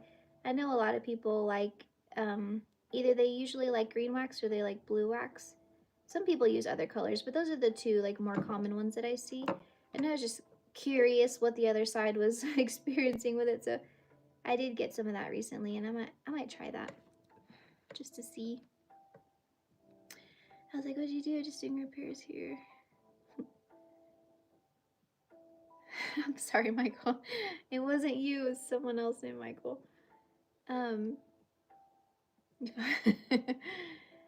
the process of relocating to Europe. I have always used Rio for supplies. How's your experience getting tools and materials? Okay. So tools wise, I would get as much as you can, like big tools wise, because there's a lot that won't ship to the UK or to the EU. But you're gonna have Cooks on Gold, which has a lot of good stuff. They're gonna have a lot of your like everyday supplies. And then you're gonna have Durston as well, which is good. They've got a lot of good tools too. It's a lot more, obviously it's a lot more expensive over there. So if there's anything that you can get that doesn't involve like being plugged in and stuff, then I would go ahead and get it now. Like one thing, I have a jewelry friend that lives in Belgium, I believe, and his casting equipment was triple the cost of our casting equipment here. Like for a kiln and for something like a kayak cast, if you have any intentions to cast at all, but yeah, he just spent so much more money on it. I feel so bad. That really sucks, but yeah, just I would say if there's anything big that you're wanting, just get it now. Take it with you. You can get like a If it's something that doesn't require too much power, then you can get a converter, like a step, I think you need a step up converter there because their voltage is higher than ours. But you can get all of that stuff once you're there. Green wax all the way for me. Yeah, I'll have to give it a try and see how I feel. As your knowledge in all of this, Ella's appreciating funny. You're welcome. Thank you. I love my plant so much. I got a new leaf on that plant. You see the big right there? I love my plant so much. I follow you from Turkey. You're very like, oh, thank you. Thank you so much. What time is it in Turkey right now? Probably like 3 in the morning or 2 in the morning.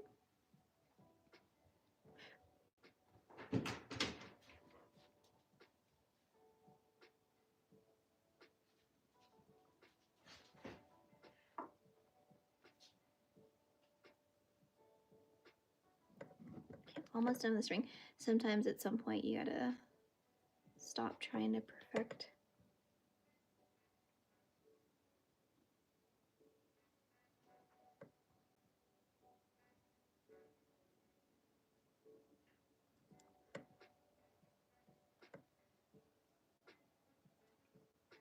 I think that's almost good.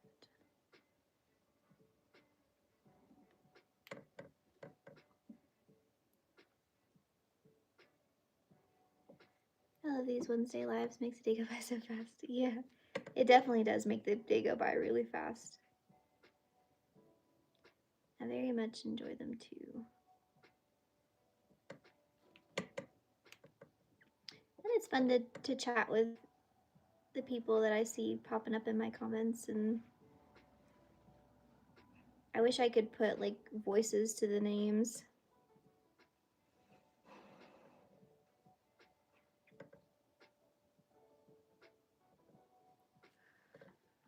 Could you imagine though what a mess it would be if every live everyone could actually talk out loud? That would be a disaster with some of like the bots that are on here.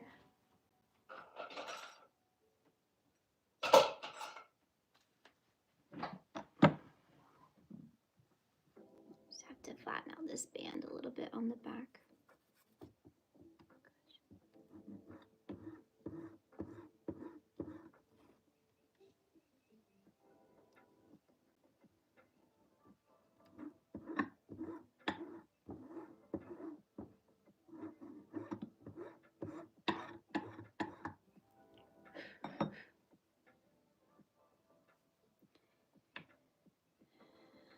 Man, it costs a lot more than $200. Do you have any famous jewelry art makers that are your inspirations? Okay, so I don't know if I would say famous. There are some people that are obviously really good. Thanks, Selena. Okay, so I really, really like a girl. Her name is, or her business name is Artifix Finds. Artifix Finds. I think fine, like fine, not find. And her name is, she has a really unique name. I don't remember her name. Artifix Finds. It's okay, just find her on Instagram. And she's on TikTok as well, but her work is so beautiful. She does the most beautiful engravings on her jewelry. And just super unique. Like she works with the most beautiful stones. Artifix Finds. And then there was someone else that I found while I was at GRS, and I don't remember their name, which is not very helpful. But she definitely is one of my favorites. There's also a company, I think they're based out of Spain, and their name is, oh my god, I'm so bad at this. Oh, they make the most beautiful like molten jewelry with giant gemstones.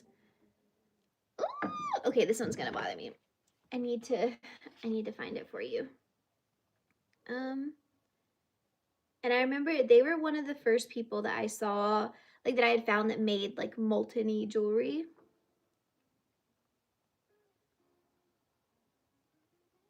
It's on the tip of my tongue.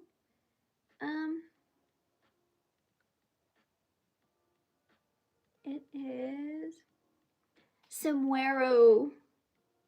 Let me show you. I love their stuff so much. Let me find something really good.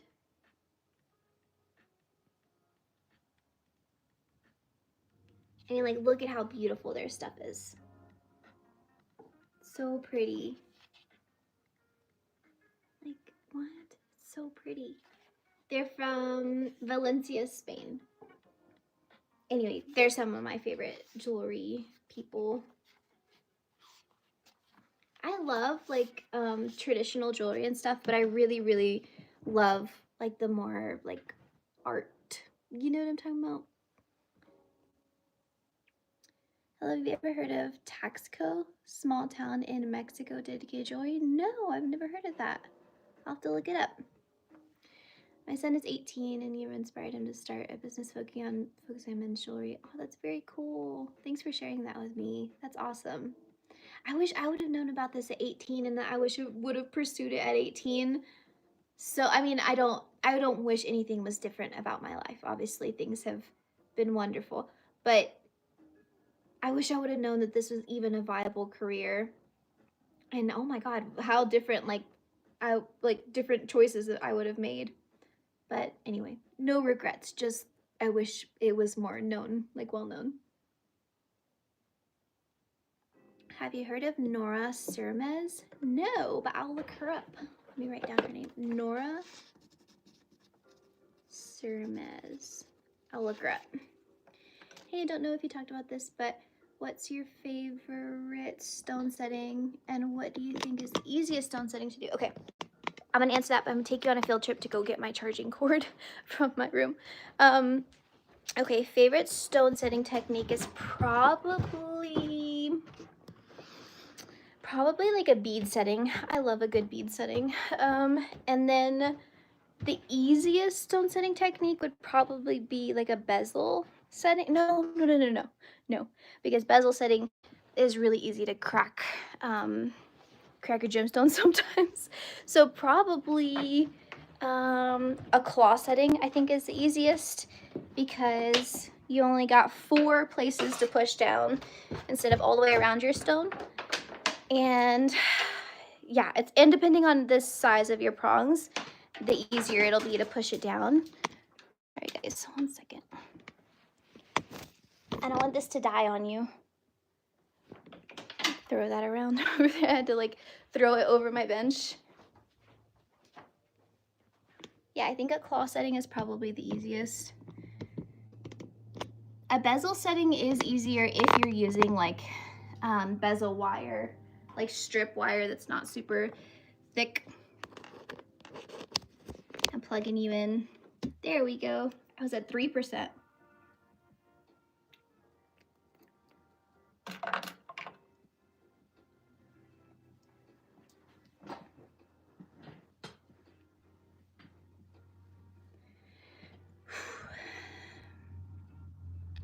Watching your videos has been really inspiring for me. Really been considering taking some classes. Ah, that's awesome. I hope you do. If you're able, like, it's really cool. You can teach yourself a lot. And I always tell people, like, don't let that keep you from starting. Like, if you don't have classes available, or if you have to wait for a year or 6 months, or if it's just not in the budget, you can teach yourself so much. But if you have the money and the time and the resources to go take a class, like, do it and be better than me in like half the amount of time, you know, like go be propelled forward by someone who knows what they're doing. And yeah, I wish I had the means and the time to do it earlier on in the beginning, but it wasn't the right time. And so now that I am more in charge of my schedule, I definitely will be going back more often and taking more classes and learning more. I think what I need to do though too is make more time for practice. I don't really allocate much time for practice anymore because I feel like a chicken with my head cut off most of the time trying to keep up with everything, but I do want to prioritize that more because that's the only way to get better is by practicing. So take a class, get better, jump forward, and you won't be sad that you did, you know? Okay, so this is supposed to be a 5.5, and it's almost a 6. It's a 5.75. So I'm gonna cut back the band a little bit, and then we will call this one good because it looks really nice.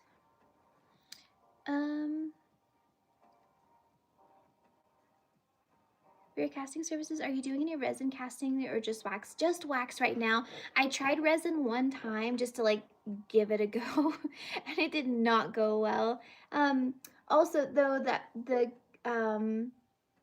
castings that we're doing with the resin that someone sent me, and it was supposed to be a wax resin that they were sending me, so it wasn't supposed to be too far off the of like, sorry, my nose itches so bad.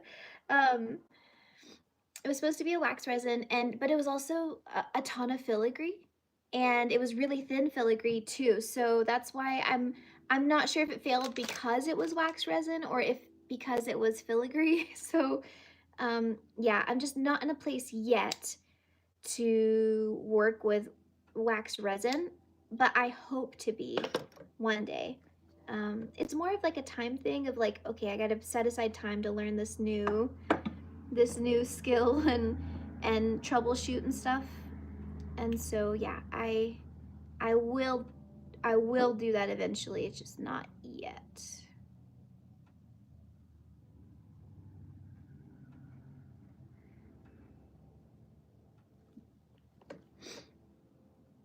Taking my first jewelry class in 2 weeks, 36 hours of basic classes. That's very cool. That's exciting.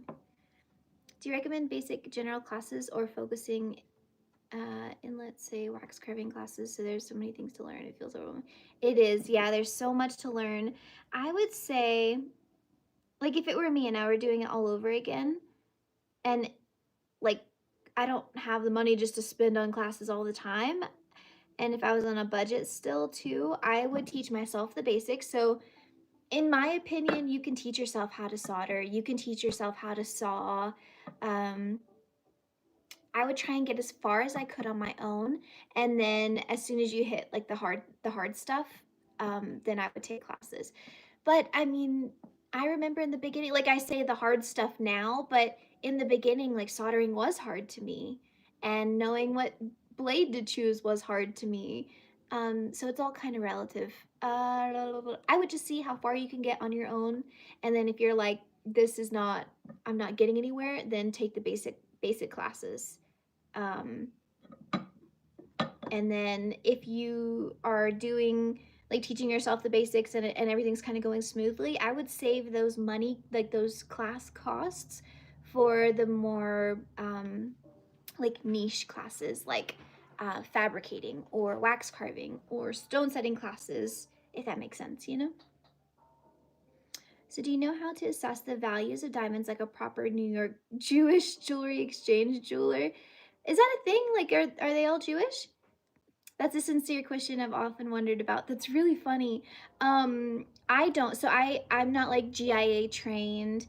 I'm not like certified in diamonds or anything like that. I don't even have, in my opinion, the level of knowledge on gemstones that I probably should have.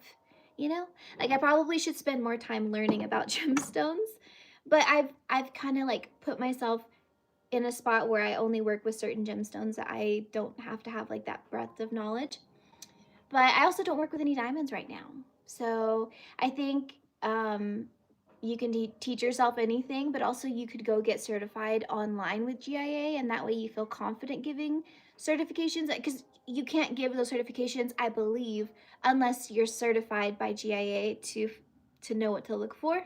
Someone correct me if I'm wrong, but I think you have to be certified. And you don't have to be Jewish to be certified. But if you want to be certified to do that, I think you can go to GIA, the Gemology Institute of America, on their website, and you can take classes online and get certified.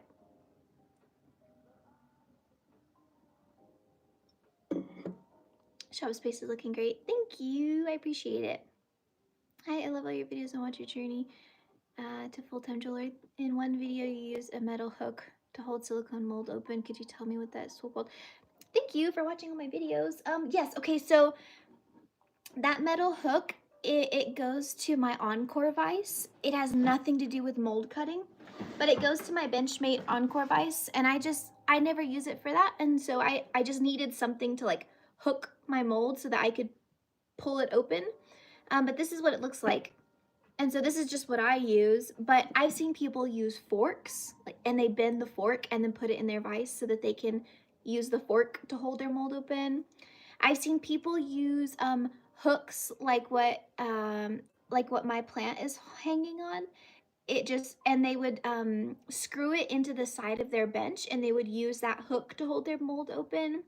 So you just kind of have to get creative, because I haven't seen on the market like some tool that's specifically for holding molds open. I'm sure it exists and I just don't know what it's called, but it's kind of one you just have to look around your house and see what you can find. I know that's not super helpful, but you definitely have a fork. So if you need to use that, you can use a fork. Great DVDs and starter toolkits at Auto Freight, online classes from GIA and Bench Jeweler. Weekend at Stoller usually offer a dozen classes over the weekend. Oh, nice. Very cool. Well, that's helpful. Do you have to have the certificate, like some kind of certification to give out proper evaluations on people's stuff? I would assume that you do. Thank you for answering that, Bernard. I'm sure your name is not Bernard. Was that your last name? What's your first name? Menard's Jewelry. All right. I'm gonna finish this band. This ring took way too long, but it's because we were chatting, and that's okay. We're having fun. It's already 5 o'clock. Holy moly.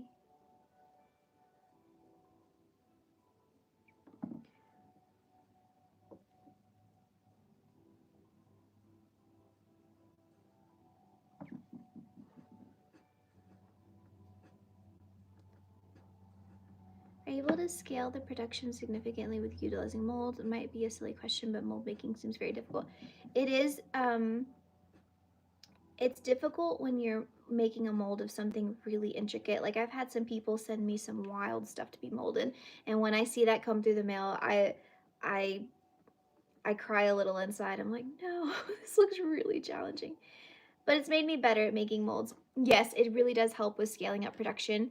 I just go and I inject a bunch, whatever design I want. I think it's only like you have to help yourself with it though. Like you want to make sure that whatever you're making a mold of is to a T how you want it to look. Like there's no flaws and stuff, because sometimes you can end up spending more time on it if it's not perfected. And I have some molds that are like that I didn't make a mold of the best version of whatever that design was, and so then I have to spend more time on it. Still not as much time as I would have spent on it if I were starting it from scratch, but I'm not really like helping myself much. I'm like defeating the purpose of having a mold. But yes, it is so much better. It gets you 60% of the way there most of the time.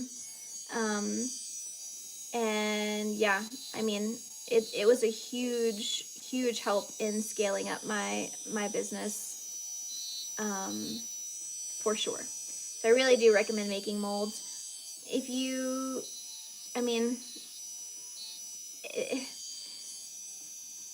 you won't get better at making molds unless you're making molds, So yeah, it's a little tricky at first, but you get used to it, and then you problem solve as you go. So when you're just making a mold of a normal ring like this, so easy. Cut it down the middle. Keep it very symmetrical.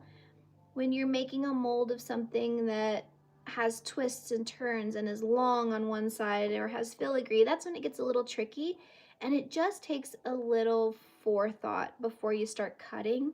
You got to kind of make a plan, And you know what else helps? If you pull up ChatGPT and you do the video feature, you can show it your ring and say, like, you literally talk to it like a human, right? You say, I'm about to cut open this mold. Like, here's what it looks like. You can show it. And then you can tell it, like, how should I cut this? Should I keep this on this half, and kind of troubleshoot with it? And it's amazing. Don't be scared of ChatGPT. It's really good. It's really your best friend. I love it so much. Okay, this one is an 8.5 for this eye ring. 8.5. Oh, let me just double check that this is a 5.5.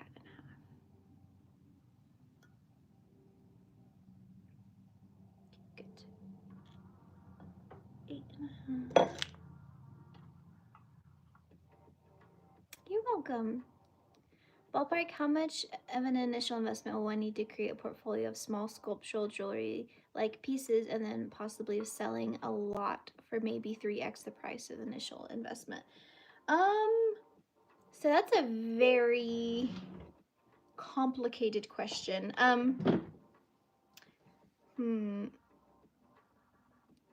So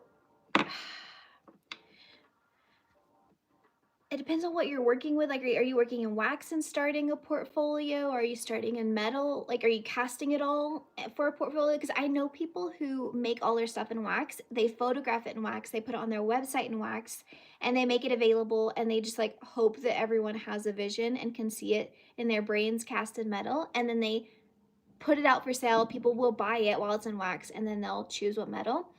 That's the easiest way and cheapest way to go about it. And people will do it. They will have an imagination. It can be hard to find those people, but it's possible. My plant light just went out, the timer. So if you're doing that, then that's going to be more affordable. And if you're just working in wax, I mean, you can go super basic on your tools and probably do it under 200 bucks. But then when they order it and they want a cat, like, you have to then set the stones, so then you need those tools. And I mean, for like, if you were talking about like a basic wax carving setup and then like basic tools to set the stones, clean it, and polish it and stuff, you're probably looking at about $800.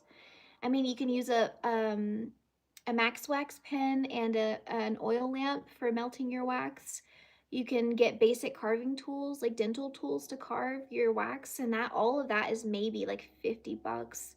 And then you'll need a pendant motor, and if you want to just go ahead and get a decent one, you get a Fordham pendant motor. That's about 300 bucks, and that'll help you set your stones as well. And the handpiece for setting, like bezels, is about 100 bucks. So yeah, you're looking at about $1,000 for like basic minimum tools to get the job done. But that's like bare minimum. I hope that helps or that makes sense. I'm attempting to make a mold of my jewelry for the first time this weekend. Ah, that's exciting. Good luck. It's gonna go well. Make sure you use sticky wax for your piece so that it doesn't fly off of your sprue when you are vacuuming out the mold. It's my best advice for you is get some sticky wax, because if you just use normal blue wax like this or any other kind of wax, it'll float away with the bubbles when you're vacuuming it. Those bubbles are really strong. That happened to me a lot in the beginning until I realized that there was something called sticky wax. I didn't even know it was a thing.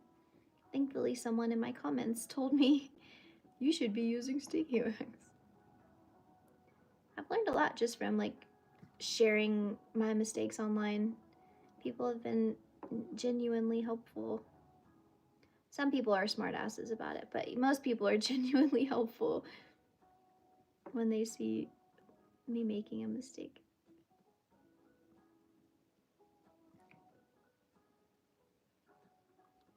Any recommendations on where to buy necklace chains in large quantities?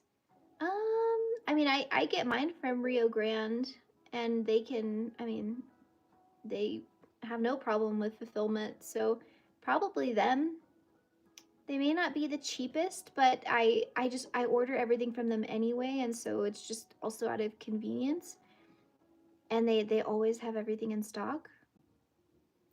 If anyone has a better place to share, then that's great, but Rio Grande is where I get all of that stuff from.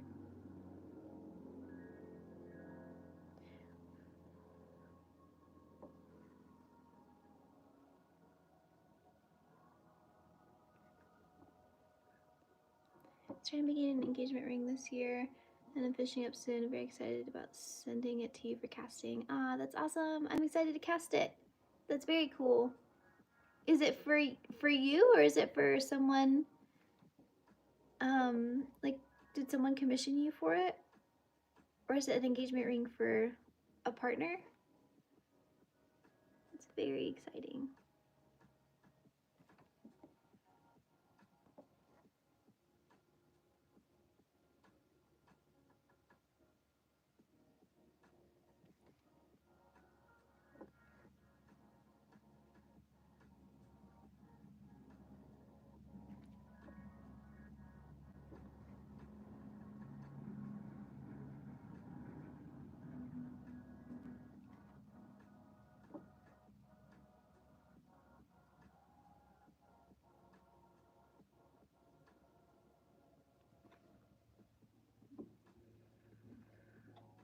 Oh, that's awesome. Congratulations. That's so special to make your partner's ring. That's very cool.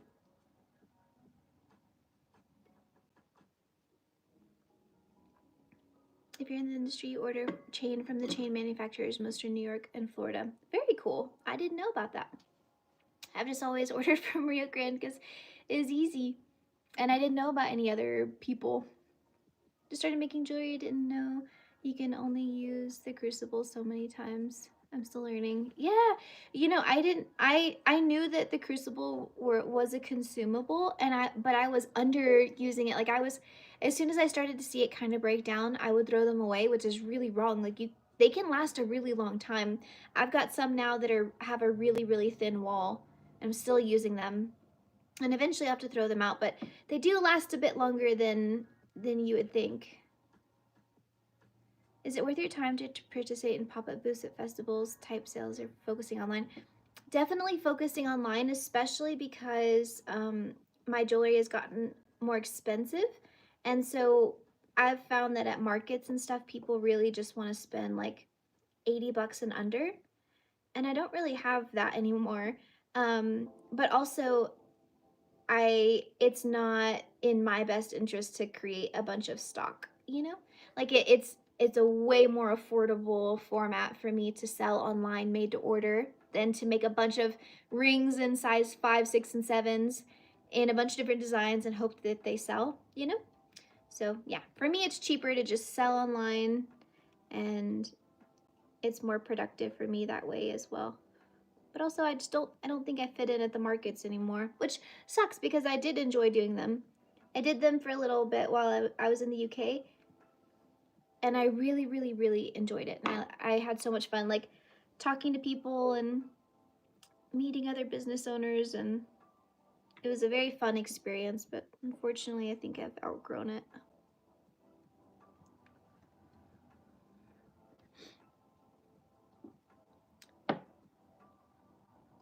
But if you're new, Rio Grande has good prices on silver. Yeah. Thank you. I don't have a vacuum, so I'm just using a type of silicone that degasses on its own. Whoa, that's cool. And removes bubbles. Hopefully I'll get good results. That's very cool. I didn't know that that was a thing. That's very nice. I still bought a new one. I don't really make stock because I'm making grills now. Oh, very cool. Making grills. I had some people ask about sending me grills to cast. I've never cast any grills before, so I'm kind of nervous, but they said they're willing to let me give it a shot. But it was very cool. I'm assuming it's not anything different like technique wise than like casting jewelry, but I never want to mess up anyone's stuff.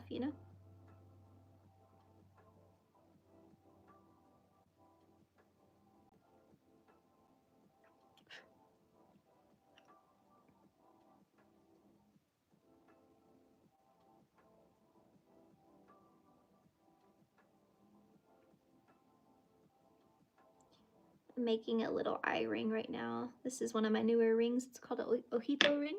It's this one. So I've got 3 of them right now that I'm about to make. It's silver and moissanite, and then someone ordered one in silver and a Montana sapphire, which is gonna be really pretty. Festival fees and booth fees keep going up every year, make it tough to profit. Oh, yeah, I would imagine so. Carol, do you know I got bangs inspired? Oh, that's so exciting. That's cool. Bangs are fun. And it's just fun to change it up and feel like someone else for a little bit. Hair is meant to be changed and played with.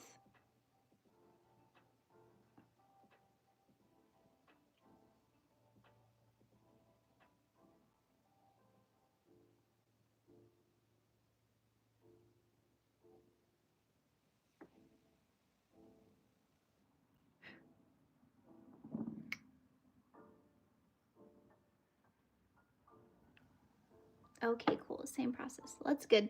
Good to be confirmed.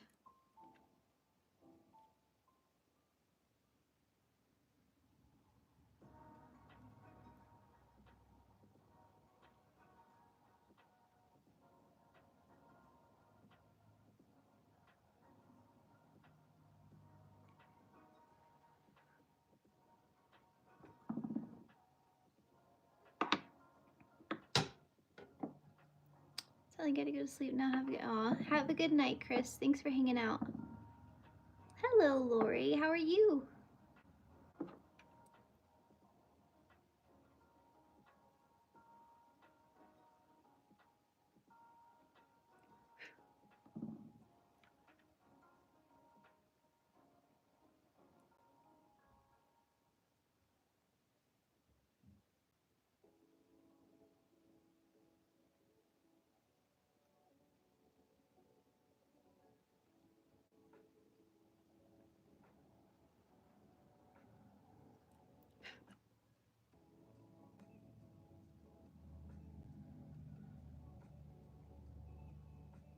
I'm so hungry, but I don't want to make dinner tonight. I'm carving this ring, but thinking about what I want for food. Doing great. Glad I caught you. Yes, I'm glad you caught me too. I need to I know I do these randomly and sporadically, and there's really no rhyme or reason as to when, but I really should like put it on other platforms like when I'm live. I just usually do it on a whim.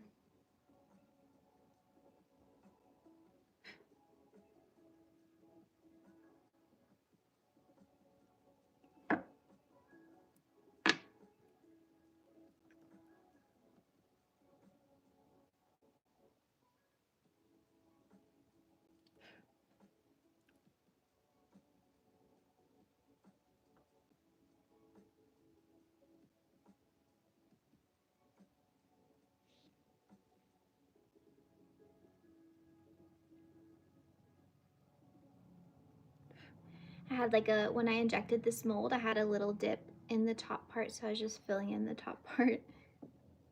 But there's the eye. I'm just gonna touch up some of the granulation just to make them a little bit more pronounced, and then clean up where I made, because this ring, I made a mold of this one, and this one's a pinky ring, so I had to add a bunch to resize it. So I'm just gonna clean it all up and blend it all in. Wait, so is there like an industry standard of how to practice or how to price the jewelry, or is it a negotiation between you and the buyer? Just wondering out loud again, trying to determine how. So I personally, it's different too when things are like hand fabricated, or the cost of what it costs for you to make the jewelry. I always calculate the cost. I've got a base rate for stone setting because of all the tools that I use to make sure I can pay myself for the tools. And then I usually multiply it by 2, sometimes 2.5, depending on what metal I'm working in. And then just based on that, I'll look at it and I'll adjust, or sometimes I'll leave it the same. And then also I add in like overhead and stuff. So I add in usually like $10 to $15 a piece for overhead. And then that's my cost. And I don't negotiate with anyone. Like, my jewelry costs what it costs. And if you want to pay it, then great. And if you don't, then that's fine. But I know that there are some other people that have a different business model where they are fine with negotiating on price. I think that's more fit for like a big box jewelry store where they've got gigantic margins and they can afford to like negotiate with certain people. But I would never negotiate on something that takes so much time and heart and tools. And yeah, so that's what I do. I think that's what most people do as well. I know there's something called something Blue Book. It's supposed to sound like Kelly Blue Book, but it's not Kelly Blue Book. It's I have it written down somewhere. But pretty much it's a software that people pay for, and then every year, usually every year, they update the pricings on there, and you pay for like the updated version. And that kind of helps people price their jewelry, like bigger stores or like mom and pop stores that are selling more than me, more expensive stuff than me. And it also helps them price repairs and stuff. And I had no clue that existed, but Johnny Oro was telling me about it. So some people follow that. Some people price stuff the way that they want to price it. And at the end of the day, it's your business and you run it how you want to. Ah, silver clay. That's cool. That's exciting. How long have I been on? I've been on the live for an hour and 15 minutes, and I'll probably only be about 10 more minutes because Tom will be home soon. And I like him, so I'll have to get off the live and I'll go hang out with him for a little bit. I just charge half a check. That's funny. How long have you been making jewelry? Is it reasonable to have a break even goal of 6 months to 1 year to cover equipment costs, etc., if working on it evenings and weekends? Reasonable to have a break even goal of 6 months to 1 year to cover equipment. Like, do you mean like have that much in savings? So I've been making jewelry for 4 years, but I don't consider the first year. It was a lot of that was clay and playing with bezel cups and stuff. I would say 3 years I've been making like somewhat proper jewelry, more 2 years of making real proper jewelry. And cover the cost of equipment. Geller Blue Book. Yeah, that's what I was thinking of. Thank you. Okay. How long have you been making jewelry? Is it reasonable to have a break-even goal of 6 months to 1 year to cover equipment? I mean, like, are you saying like to have savings to cover cost of equipment? I'm not really sure what you mean by that question. I'm really sorry. I'm trying to, and I could just be not reading it slow enough.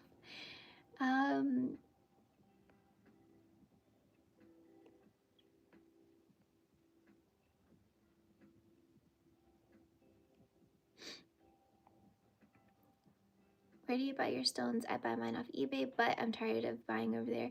So I buy my gemstones from Rio Grande. I've recently been buying a lot of them from Columbia Gem House. They are a really good supplier. I get some, I'm going to be getting lab-grown diamonds from Stuller soon. I get my moissanite from Otto Frey. Where else? There's a company called Nivoda that I was told about recently for natural diamonds and lab-grown diamonds, and I'm setting up an account with them right now. I don't know what their pricing is. I haven't gotten from them yet, but I've heard really good things. Well, you should hang out with hubby. Yeah, I need to get better attitude with pricing. I feel like I can't charge what it's worth. Oh, no, you have to. It's the only way to survive. In the beginning, I was not charging what I needed to be charging. Like in the very, very beginning, I was just barely covering the cost of all of my stuff. And then, I always was scared to price what I knew it should be priced. And I remember talking to my sister, who is ruthless. And she was telling me, like, you know, you need to price it what it needs to be priced, and if people want it, then they want it. If they don't, they don't, and you're not forcing anyone to do anything. You know, it's at the end of the day, it's a business, and you have to charge what you need to cover your costs, pay your overhead, and live like a decent life, you know? So charge what you need to charge and don't feel bad about it at all. Like, you're not swiping anyone's credit card and forcing them to buy your jewelry. So yeah, absolutely. The day that I started pricing my jewelry what I needed it to cost, to not like stress me out every time I saw an order come in, was just it helped me grow so much faster. So and now, like, it's the only reason I'm able to work full time on it, is because I was charging what I needed to be charging to make this a viable career path. So don't be scared to charge what you need to charge.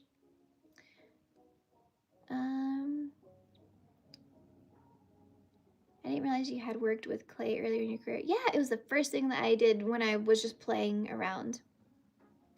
How long have you been married? Did you design your own ring? I've been married for 10 and a half years now, which is bananas. December was 10 years, which is crazy. And no, I didn't design my own ring. We were super broke at the time, and so like I would have been fine if Tom would have gotten an even cheaper ring, but he got my ring just from like a big box store, and I love it. I love it so much, and it's beautiful, and it's braided. I don't have it on right now. I think it's on my nightstand. But yeah, 10 years. He's definitely the best choice I've ever made in my life. Your life partner is the biggest decision and needs to be like you know, it'll be a make or break in life, so choose wisely. My sister was right, Lori. Yeah, she's a very smart lady. Keller has 14 hours of training videos explaining real costs most don't think about. That's Really cool. Is it free training or do you have to pay for it? Yeah. uh,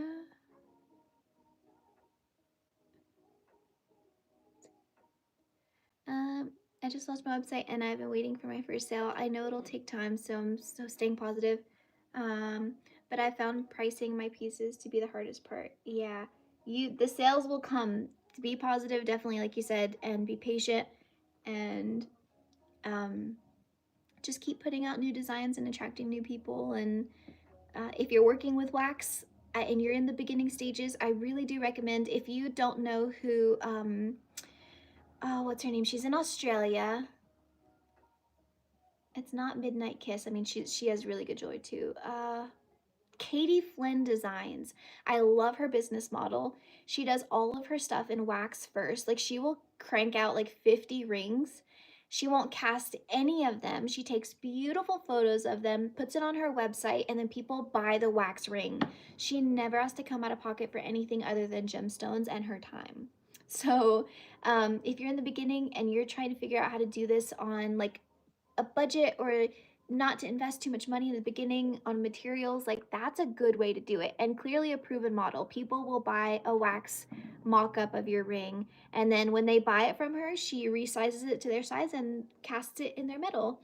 And she does so well, and she's also very kind and very smart, very business savvy. And I think she just started a YouTube channel too. I'm hoping she stays with it because she's got the personality for it. And um, Katie Flynn Designs, Katie. She's really good. Bills gotta be paid. Yes, for sure. Bills gotta be paid. Consumables need to be repurchased.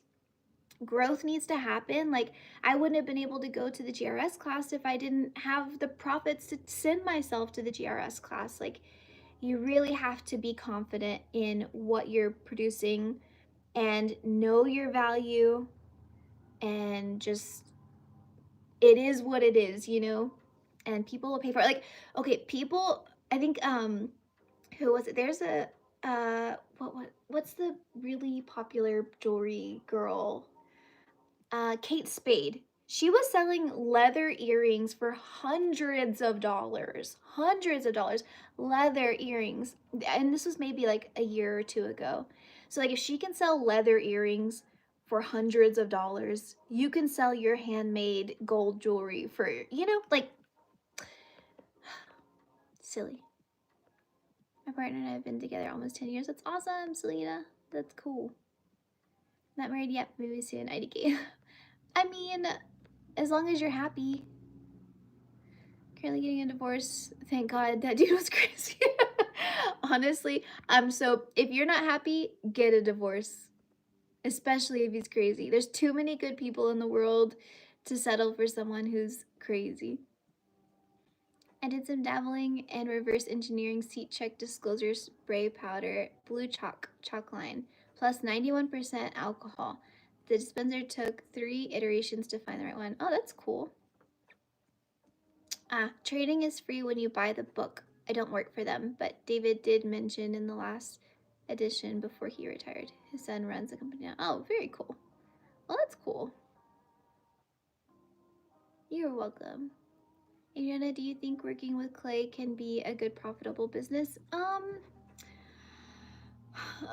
It's so hard because, okay, so in the beginning, like when clay jewelry was super, super popular, you're talking about clay, like polymer clay jewelry, right? Or do you mean clay, like silver clay? Because it's gonna give a different response. If you're talking about silver clay, because I think you are, because you're saying that you're about to start working with silver clay. Okay, cool. I don't see why not. I mean, there are a lot of people who make a living out of selling silver jewelry, and in my mind, I don't feel like silver clay is that different than working with just normal silver jewelry. I know some people feel real snobby about it, but I think if you make something pretty, you make something pretty, and it doesn't matter how you got there. Like, I don't have any opinion on it whatsoever. The only thing that I can say is that um, it was a lot easier to grow my business and make uh, make a healthier profit and an easier living for myself when I started working in gold. And that's not to say that you have to work in gold in order to make more money. Well, you will make more money working in gold. But it's not to say that you can't make a good living working in silver only, because you absolutely can. But if I'm being 100% honest, it was so much easier to grow my business and to make healthier profits every month. Profits that made it make sense for me to start working full time on this until I started working in gold. The profits are bigger, and it's just, it makes it a lot easier.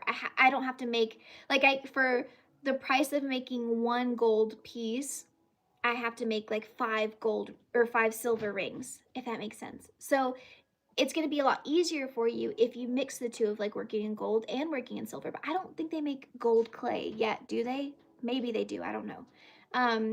But yeah, I absolutely think you can do well working in silver clay. Like, I've seen some really successful silver clay businesses where they just make a bunch of charms out of silver clay, and they look really beautiful and people love it. So yes, you definitely can. But I do want to say that it's a lot easier to make a living off of your jewelry business if you're also working in gold. I hope that helps. I feel like I'm 69 and I don't want to invest in all the equipment. 69 is young. But I do understand not wanting to invest in all the equipment. And so I think that's, if you're in a place where you want to do this and you don't want to invest in all the equipment, you know what a great business model is? Outsourcing, like a lot. I know people that have a really, really good business where all they do is design, and then they send it out to be stone set.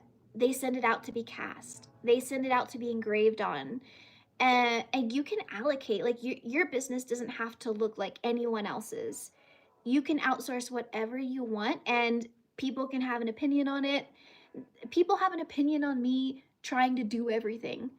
I get that that's not like the smartest use of my time to like do everything, but you know, people are going to have an opinion no matter what you do. So your business model is going to need to be whatever benefits you the most. So if you want to outsource your stone setting so that you don't have to buy all the equipment to stone set, or you don't have to take the time or classes to go be like a master stone setter, then send it out. Like, that's what those people are for.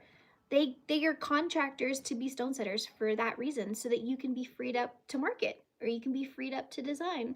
So maybe look into other ways to like free up some of those things that would require more tools, if that makes sense. You know what I mean? You know what I mean? Let's see. Sorry, I've been asked already, but where did you source your gold and silver? No, you are good. I get all of my gold and silver from Rio Grande. I'm glad you're honest with me. Yes, I always try to be honest. I think you can be successful in anything, like with any medium, but that's just my experience has been like, it's been helpful to work in gold. Hey, what's up? Papa's gonna be home soon, and then we're gonna grab some dinner. Do you want to just wait a little bit? Have an orange or an apple or a banana, okay? And then we're gonna eat dinner. If you eat raviolis now, you're not gonna be hungry for dinner.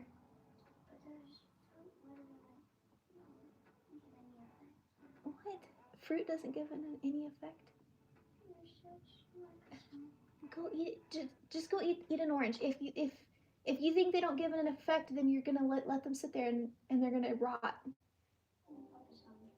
Okay, have an orange.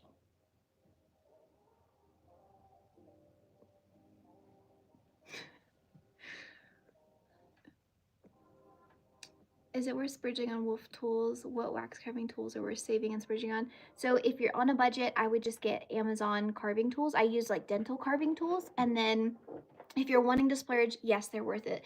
They're so nice. You can have so many shapes, and they're super, super sharp. So if you're someone who's going to be like a detailed carver, or, I mean, I'm not a detailed carver and I find a lot of value in them. So if you've got the budget to splurge and upgrade, then I think that they're worth it.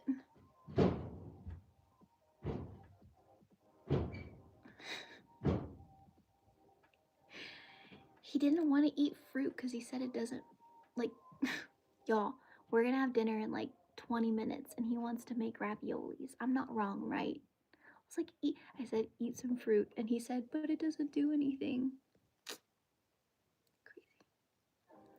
Do you have an opinion on what's the best sounding metal to use? Sounding? I have no idea. Thank you, Lori.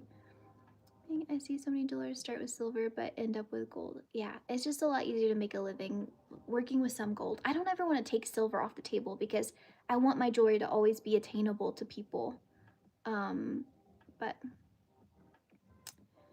let's see. The only gold clay I know of is mercury. Oh, very cool.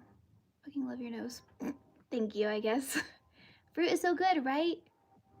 Right? It's good for you. Ravioli tantrum, right? Did you hear the door? He was like,